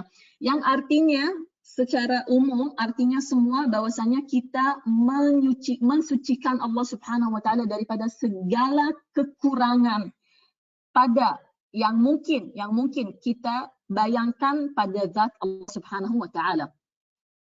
Bahkan ulama mengatakan subhanallah bukan kita memuji Allah bahwasanya Allah Subhanahu wa taala yang maha suci. Justru subhanallah artinya kita sedang mengatakan aku sucikan hatiku, aku sucikan benakku, aku sucikan fikiranku daripada perkara-perkara yang tidak layak aku bayangkan terhadap Allah Subhanahu wa taala. Lihat bagaimana dalamnya makna-makna ini. Ini nih Ahlus Sunnah wal Jamaah, ini bukan enggak main-main. Dan aliran yang mempunyai akidah-akidah yang sesat itu banyak. Oke, akidahnya Ahlus Sunnah wal Jamaah adalah yang penting untuk kita ini adalah akidahnya Rasulullah sallallahu alaihi wasallam, akidahnya para sahabat dan as-salafus salih. Siapa itu as-salafus salih? As-salafus salih itu orang-orang yang tinggal atau hidup di 3 abad pertama atau 300 tahun pertama. Jadi ada Imam Abu Hanifah, Imam Syafi'i, Imam Malik, Imam Ahmad bin Hanbal, Imam Abdul Hasan Al-Ash'ari, imam-imam besar seperti itu, tentunya sahabat sebelumnya tabi'in dan tabi'in semua mereka adalah as-salafus salih dan mereka semua sudah menetapkan bahwasannya Allah Subhanahu wa taala tidak bertempat. Karena yang namanya tempat itu layak untuk objek. Yang namanya tempat dan ada yang bertempat itu layaknya ya dan sesuai akal juga itu untuk satu benda atau satu objek. Sekarang saya lagi duduk di atas kursi, saya bertempat. Oke, karena saya ini benda, saya ini makhluk, saya ini sesuatu. Tetapi Allah Subhanahu wa taala enggak layak kita katakan Allah Subhanahu wa taala bertempat. Kembali sekarang ke dalam Al-Quran. Jadi gini, ada yang namanya dalil aqli dan dalil naqli. Nggak apa-apa, kita akan bicarakan hal ini mungkin. Enggak begitu detail sebetulnya, karena ini kalau dibicarakan bisa lama sekali, tapi saya juga nggak akan menyingkat hal ini karena sensitif dan karena patut yang dibahas sekali-sekali. Sekarang Allah Subhanahu wa ta'ala, di dalam Al-Quran, kita punya ayat yang namanya muhkamat. Sesuai di surat Ali Imran, halaman pertama di dalam Ali Imran, ya, ayat muhkamat. Ada ayat yang muhkamat, ada ayat mutasyabihat. Apa itu muhkamat? Muhkamat itu ayat yang jelas dan ayat yang adalah rujukan. Ayat muhkamat artinya ayat yang jelas dan adalah rujukan. Rujukan bagi apa? Bagi ayat yang mutasyabihat. Memangnya yang mutasyabihat maksudnya gimana? Sebetulnya kata mutasyabihat itu sendiri punya lebih dari satu makna, oke? Salah satu maknanya di sini berkaitan dengan pembahasan kita dan ayat di dalam surat Ali Imran. Mutasyabihat itu artinya ayat yang maknanya samar-samar. Ayat yang artinya itu samar-samar, tapi bukan untuk semua orang sebetulnya. Di ayat yang sama di surat Ali Imran, Allah Subhanahu wa taala menetapkan bahwasannya sebagian hamba-hamba Allah Subhanahu wa taala yang berilmu, mereka tahu bahwa yang samar ini sebetulnya enggak samar-samar amat. Samar itu samar untuk siapa? Untuk tidak berilmu. Ini ayat nomor 7 di dalam surat Ali Imran. Oke, kembali lagi berarti ayat di dalam Al-Quran ada yang jelas, ada yang samar-samar. Sepakat? Sepakat. Dan yang jelas ini adalah rujukan. Maksudnya gimana? Jadi kalau lagi baca ayat yang samar-samar, oke, kembalikan dia ke ayat yang sudah jelas. Itu adalah rujukannya. Kita punya 2 ayat yang adalah muhkamat dan rujukan di dalam Al-Quran. Yang pertama, laisa kamitslihi syai' di dalam surat Al-Isra. Tiada sesuatu yang menyerupainya. Laisa kamitslihi syai'un. Ini penting sekali untuk diketahui, untuk difahami. Laisa kamitslihi syai', maaf, di surat Asy-Syura ayat 11. Laisa kamitslihi syai' artinya tidak ada sesuatu apapun yang serupa dengan Allah Subhanahu wa taala. Khalas. Artinya ini rujukan kita. Allah tidak menyerupai sesuatu, tidak ada yang menyerupai Allah Subhanahu wa taala.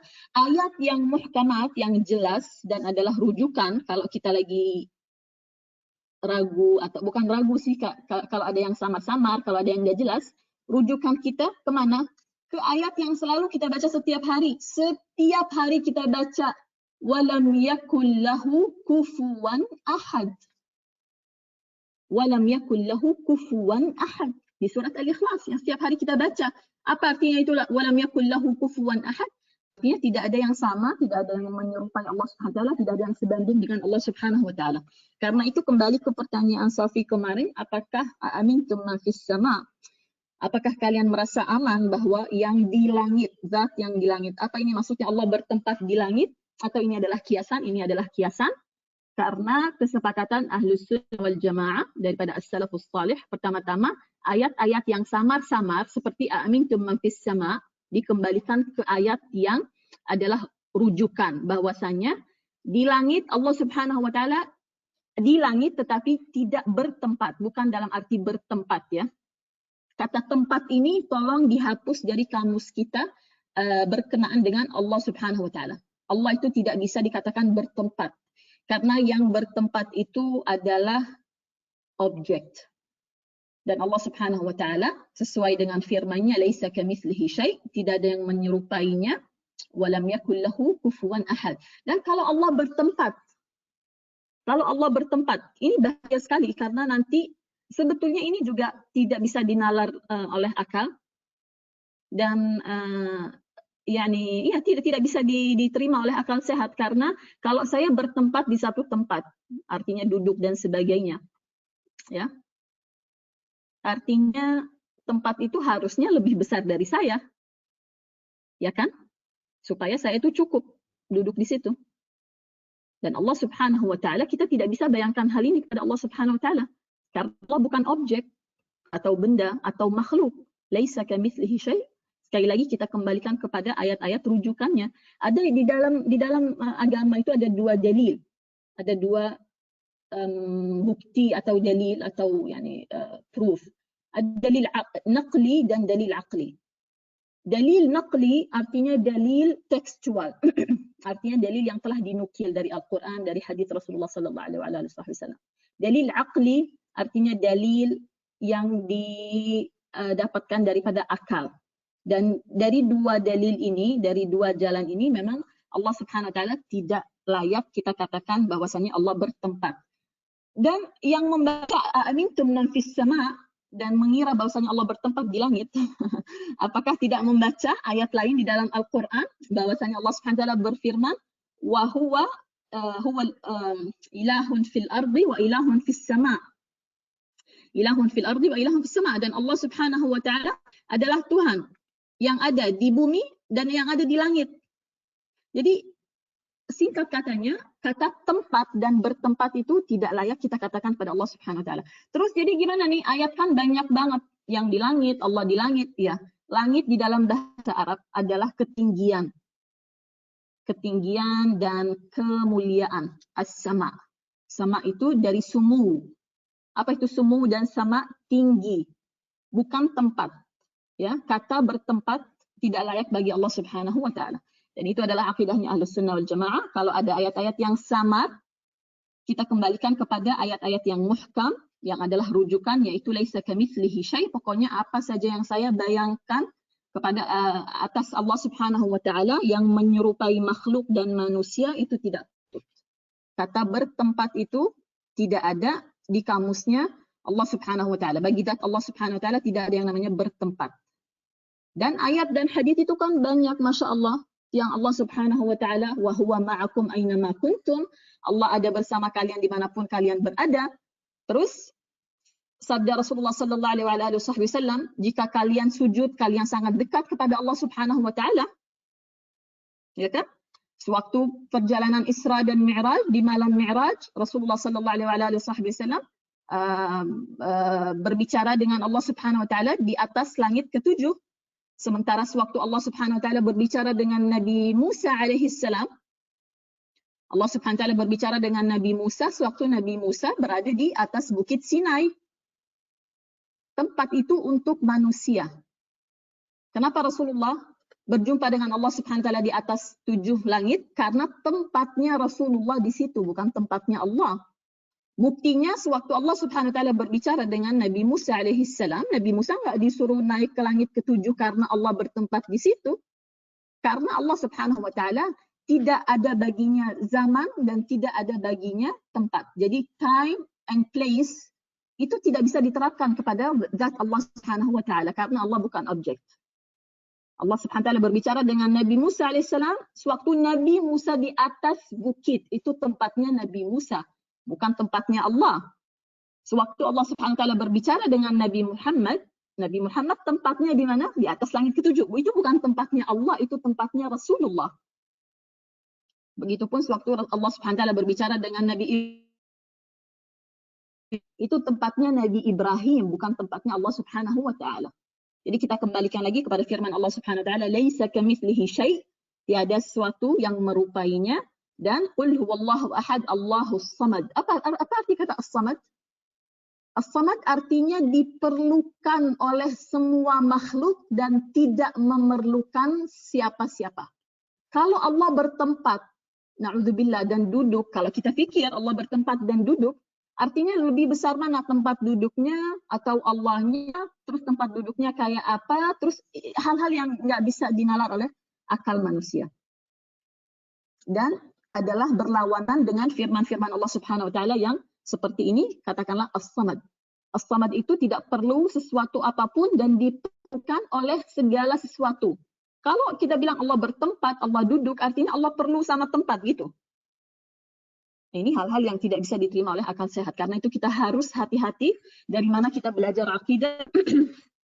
Kalau kita pernah dengar satu penjelasan yang kayak Allah duduklah, Allah bangunlah, Allah bertempat di sini, langsung X itu hati-hati dan tidak bisa diterima. Itu akidahnya Ahlus Sunnah wal Jamaah. Arsh itu adalah salah satu makhluk Allah Subhanahu wa taala yang adalah tanda kebesaran Allah Subhanahu wa taala, dan Allah Subhanahu wa taala memang untuk mendekatkan kita benda-benda yang ghaib yang kita nggak bisa lihat, yang kita nggak bisa saksikan, maka Allah Subhanahu wa taala membawa istilah-istilah yang ada di dunia ini seperti arsh. Arsh itu kan biasa. Untuk orang Arab kalau mereka mendengarkan arsh itu artinya tanda kekuasaan, tanda kebesaran, singgasana. Tapi bukan arti duduk dan bangun dan hal-hal yang nggak layak kita katakan dan kita bayangkan terhadap zat yang paling sempurna. Kalau kita bilang alhamdulillah sepanjang waktu, kita bilang subhanallah, kita bilang tabarakallah, ternyata hati kita masih ada hal-hal yang nggak layak kepada Allah Subhanahu wa taala. Jadi mana arti subhanallah? Mana arti alhamdulillah? Arsh itu bukan artinya tempat untuk duduk dan bangun dan tinggal dan bertempat. Arsh itu tanda kekuasaan. Tanda kekuasaan. Dan arsh itu dibawa oleh malaikat. Mereka bukannya bawa Allah, mereka itu membawa arsh. Arsh itu dibawa oleh malaikat. Nggak ada satupun teks bahwasanya malaikat membawa arsh yang dimana Allah Subhanahu wa taala sedang ada di atas arsh. Dan kata istawa 'alal arsh juga termasuk kata yang mutasyabihat. Masalahnya dan musibahnya dan malapetakannya yang menerjemahkan kata istawa 'alal arsh bahwasanya Allah duduk di atas arsy. Kata duduk itu nggak ataupun salafus salih 300 tahun pertama. Dan hal yang terakhir yang sangat ajaib. Sahabat itu nggak pernah. Kenapa? Al-Quran ini turun dalam bahasa apa Ibu-Ibu? Dalam bahasa Arab. Turunnya ke siapa? Ke orang Arab. Orang Arab yang fasih. Bukan orang Arab zaman sekarang. Orang Arab zaman sekarang nggak paham setengahnya atau mungkin lebih daripada setengah Al-Quran. Orang Arab di masa Rasulullah SAW, orang yang paling fasih, ya, memang mereka itu ahli bahasa, Mereka itu mendengarkan amintum man fis sama, nggak nanya, nggak ada ya sahabat yang nanya Allah bertempat di mana. Mereka udah paham Allah ini zat yang berbeda dengan makhluknya. Makhluk boleh bertempat karena dia memerlukan tempat, tapi Allah tidak memerlukan apa-apa. Kenapa sahabat gak pernah tanya Allah ada di langit kah, ada di ini, ada di... Karena mereka tahu yang namanya langit. Langit itu artinya ketinggian. Langit itu artinya kemuliaan. Berarti Allah Subhanahu wa Ta'ala memang yang paling mulia, yang paling tinggi. Tapi bukan berarti tinggi harus bertempat di satu tempat. Arsh juga mereka tuh nggak pernah nanya arsh. Allah duduk di arsy atau nggak duduk di arsy, nggak pernah ada yang menanyakan hal seperti itu. Karena mereka tahu arsh ini adalah salah satu bentuk kekuasaan seseorang. Seperti Malik, kalau kita bilang raja, hari gini, raja dia punya arsh, artinya dia punya singgasana. Dan itu tempat yang mewah, yang megah. Tapi kita nggak bilang itu tempat duduknya dia. Dan arsh itu dibawa oleh malaikat dan mereka bertasbih. Dalam sewaktu mereka membawa arsy itu mereka bertasbih. Yani arsy itu adalah makhluk Allah Subhanahu wa Ta'ala yang adalah tanda kekuasaannya, bukan tempat duduknya. Kalau Allah perlu sama tempat, artinya Allah memerlukan sesuatu hal. Nanti kita mulai deh membayangkan kan, lebih besar mana Allah apa tempatnya, terus tempatnya kayak apa, terus yani hal-hal yang nggak bisa diterima oleh akal sehat. Ini sudah ditetapkan oleh Ahlus Sunnah wal Jamaah. Alhamdulillah dari dulu tidak boleh membayangkan hal-hal yang tidak sepatutnya bagi Allah Subhanahu wa Ta'ala. Apa yang berbau menyerupai manusia itu tidak layak bagi Allah Subhanahu wa Ta'ala. Wallahu a'lam. Semoga jelas. Hati-hati mengikuti pelajaran akidah, ya. Sekarang semuanya mudah. Sekarang kita masuk Google, nanya, searching, browsing, yang keluar itu harus kita filter. Ya, hati-hati. Kita mengucapkan subhanallah sepanjang hari, subhanallah bihamdi subhanallah al-azim. Tapi kalau kita masih membayangkan hal-hal yang tidak layak pada Allah Subhanahu wa Ta'ala, artinya kita belum mengucapkan subhanallah yang sebenar-benarnya. Setiap hari kita baca qul huwallahu ahad, Allahus samad. Allahus samad artinya tidak memerlukan apa-apa. Terus habis itu kita bilang Allah duduk, Allah bertempat, Allah punya ini, Allah punya itu. Artinya Allah perlu kan, ini hal-hal yang nggak masuk di akal, jadi hati-hati. Semoga Allah Subhanahu wa Ta'ala melindungi kita daripada fikiran-fikiran atau kotoran-kotoran akidah yang seperti itu. Amin ya rabbal alamin. Ibu Diah bertanya, Tabarakallah biasa kita ucapkan sebagai doa. Apakah ayat 1 Tabarakalladzi biyadihil mulk juga bisa bermakna doa dan harapan? Kapan kalimat tabarak berupa pujian atau doa? Di ayat pertama di dalam surat Al-Mulk, di sini bukan doa, di sini adalah pujian kepada Allah Subhanahu wa Ta'ala. Adalah zikir, bukan doa. Kalau doa itu artinya mengharap. Di sini, di ayat pertama di dalam surat Al-Mulk, ini adalah pujian kepada Allah Subhanahu wa Ta'ala. Doa adalah zikir. Tetapi, kapan, pertanyaan yang bagus Ibu Dia, kalau kita udah bilang, barakallah. Barakallah, jadi diganti kata tabarak ke barakallah. Artinya semoga Allah memberkahi. Seperti doa untuk mempelai, barakallahu lahuma wa baraka alaikuma, bukan begitu? Seperti doa kita mau makan, Allahumma barik lana fima razaqtana, ya kan? Dirubah menjadi kata kerja barak sehingga menjadi doa. Kalau kita melihat satu benda yang bagus, rumah yang mewah atau orang yang cantik dan lain sebagainya, kita bilang masya Allah tabarakallah. Ini adalah pujian kepada Allah Subhanahu wa Ta'ala dan menjaga hati kita daripada hasud, daripada iri, daripada dengki, daripada kena mata dan lain sebagainya. Bagus pertanyaannya Ibu Dia, jazakallah khair. Jadi doa itu kapan? Kalau kita ya minta berkah, barakallahu fiki, barakallahu laki, ya, seperti doa Rasulullah di dalam doa qunut, wa barik lana fima a'tait dan lain sebagainya. Ibu Intan bertanya, apakah beda arti masya Allah tabarakallah dengan Allahumma barik laha? Ya, masya Allah tabarakallah hampir sama dengan pertanyaan Ibu Dia. Masya Allah tabarakallah kita memuji Allah. Bahwasanya ini semua dari Allah, keindahan ini, kemegahan ini, alam semesta yang indah. Misalnya kita lagi mandang laut, mandang gunung dan lain sebagainya. Kalau kita bilang masya Allah tabarakallah, hakikatnya kita zikir. Kapan dia menjadi doa?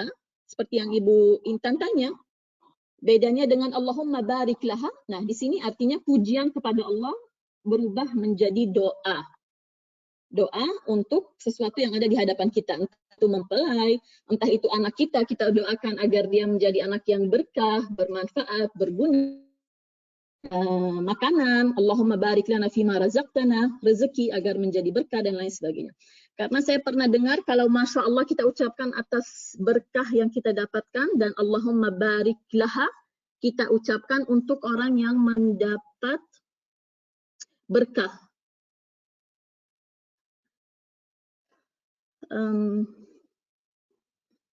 Ya, Masya Allah ya, atas itu apa-apa yang kita dapat, ya, karena berkah itu hal yang tidak bisa dilihat kan, dia hal yang moral. Kalau kita mengucapkan Allahumma barik laha, itu adalah ucapan untuk orang yang mendapat berkah. Sebetulnya lebih tepatnya mendoakan orang itu agar dia mendapatkan berkah. Kalau saya bilang Allahumma barik li Intan misalnya, ya Allah berkahi Intan, artinya saya berdoa agar Intan mendapatkan keberkahan. Ya, jadi ada ada yang sedikit tidak sesuai, tapi yaitu Masya Allah kita memuji Allah Subhanahu wa Ta'ala. Kalau kita bilang Allahumma barik laha, artinya kita berdoa kepada Allah Subhanahu wa Ta'ala agar diberkahi si fulan atau makanan ini atau benda ini atau dan lain sebagainya. Kita juga harus selalu minta doa agar usia kita diberkahi, umur kita diberkahi, hari-hari kita diberkahi, anak keturunan kita diberkahi dan lain sebagainya. Ibu Nena mengatakan kalau untuk mendoakan dengan berucap Masya Allah Barakallah dan kalau Masya Allah Tabarakallah hanya untuk ya, Masya Allah Tabarakallah pujian kepada Allah saja ya. Kalau kita udah bilang Barakallahu, Allahumma barik lana, barik laha, barik fiha, itu artinya doa, ya betul. Kalau Subhanallah diucapkan yang tepat pujian seperti apa? Subhanallah, Subhanallah adalah pujian kepada Allah Subhanahu wa Ta'ala, artinya mensucikan Allah daripada hal-hal yang tidak layak kepada Allah Subhanahu wa Ta'ala. Atau seperti yang tadi saya katakan, Ahlus Sunnah, ulama Ahlus Sunnah mengatakan daripada kata Subhanallah adalah mensucikan hati saya dan pikiran saya daripada apa-apa yang ada di hati dan di benak saya yang tidak layak kepada Allah Subhanahu wa Ta'ala. Jadi Subhanallah adalah pujian kepada Allah Subhanahu wa Ta'ala dan adalah zikir. Oke, kapan diucapkannya ini ada lebih daripada satu pendapat daripada ulama. Subhanallah, kalau kita terkesima dengan satu hal daripada ciptaan Allah Subhanahu wa Ta'ala, apapun benda itu, ya sangat terkesima, sangat takjub, saking bagusnya, saking luar biasanya kita ucapkan Subhanallah. Juga diriwayatkan daripada Rasulullah dan daripada sahabat mengucapkan Subhanallah jika melihat hal yang tidak baik. Jadi kelihatannya berlawanan ya. Mengucapkan Subhanallah kalau melihat hal yang mengejutkan tapi dalam arti yang tidak baik. Kayak orang yang tidak beriman pada Allah Subhanahu wa Ta'ala atau ahli maksiat dan lain sebagainya. Tapi yang lebih mendominasi kalau melihat hal yang menakjubkan dalam arti yang positif ya. Tapi dua-dua bisa dipakai sih. Subhanallah bisa dipakai juga. Ada lagi?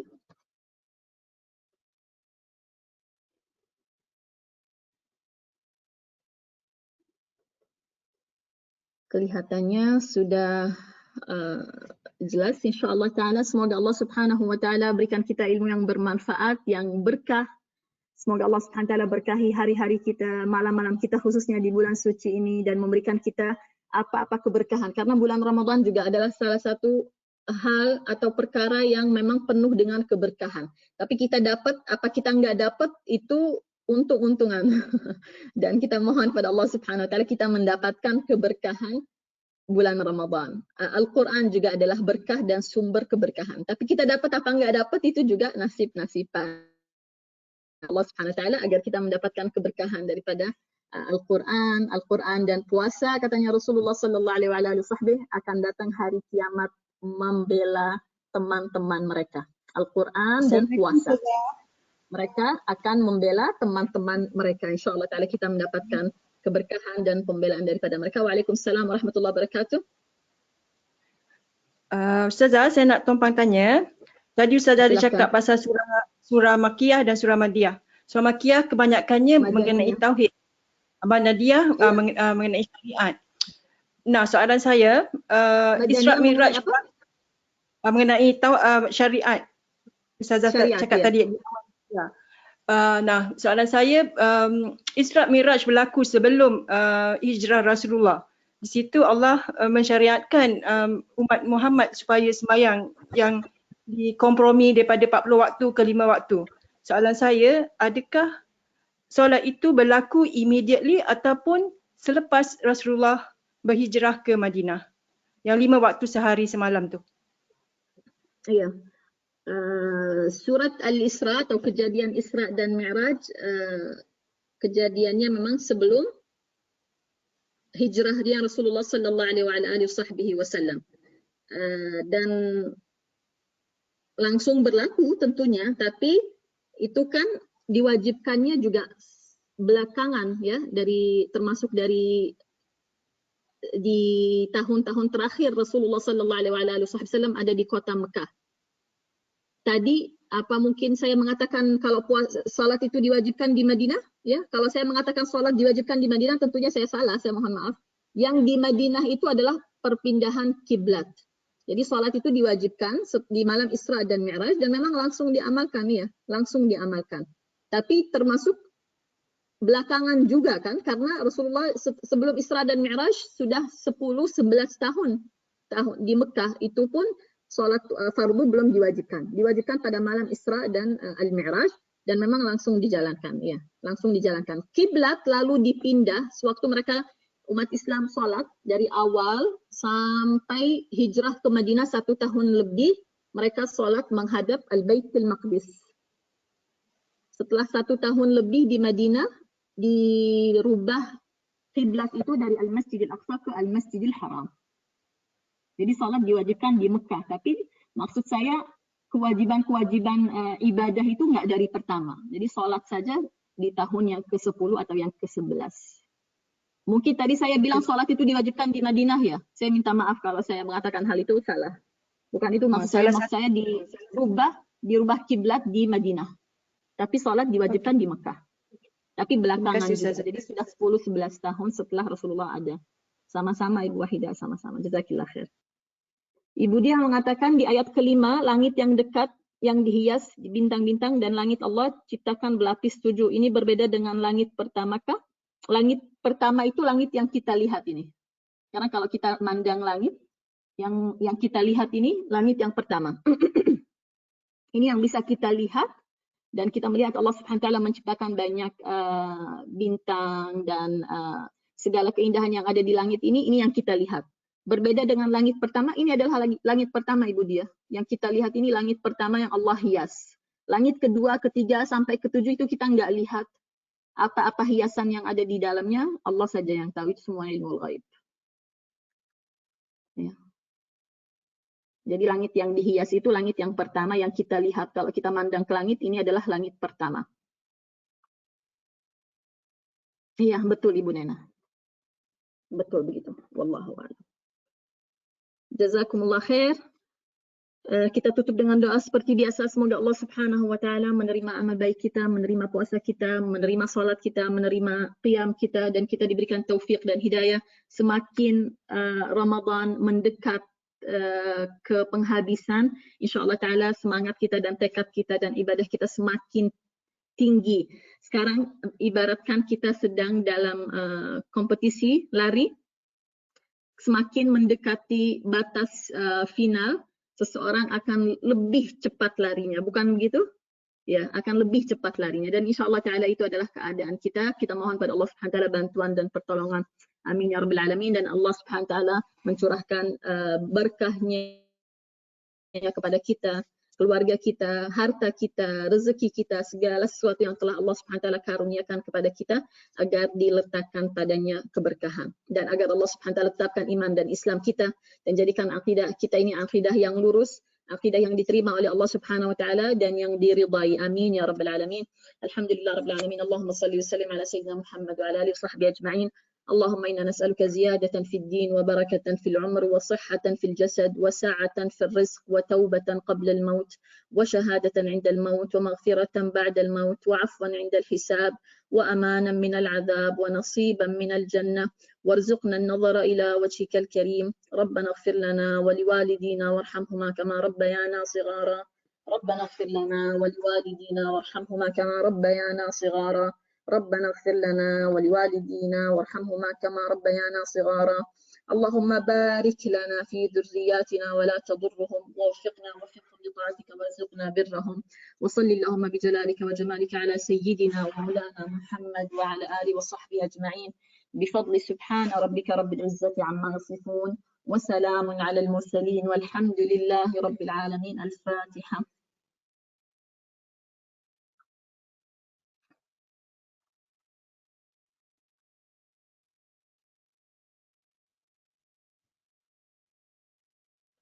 Amin ya Rabbal Alamin. Semoga diterima oleh Allah Subhanahu Wa Taala. Lebih kurangnya saya mohon maaf yang sebesar-besarnya. Jazakumullah khair. Wassalamualaikum warahmatullahi wabarakatuh.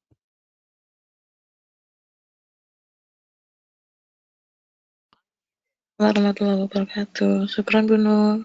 Jazakillah khair. Waalaikumsalam warahmatullahi wabarakatuh. Ibu-ibu, terima kasih atas kehadirannya. Ibu Feni, silakan untuk ditutup. Nur.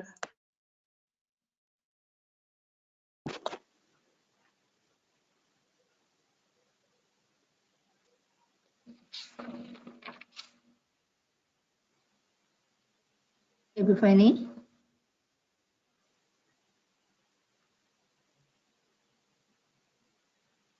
Oke, ibu-ibu terima kasih atas kehadirannya.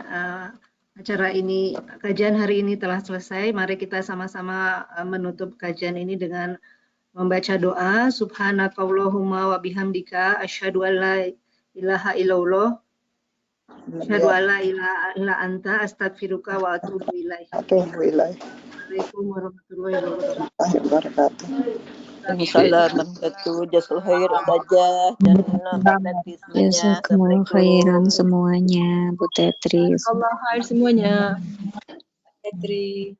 Jazakallah lagi minggu depan. Bu Farida, sampai jumpa lagi. Mbak Tetri, nanti sore ada lagi kajian ya? Iya, ada insya Allah Ibu. KMI ya? Dari KMMI ya, betul. Oke, ya. Makasih Mbak Tetri infonya. Assalamualaikum. Sampai ketemu lagi. Waalaikumsalam warahmatullahi wabarakatuh. Saya tutup ruangannya Ibu-ibu. Wassalamualaikum.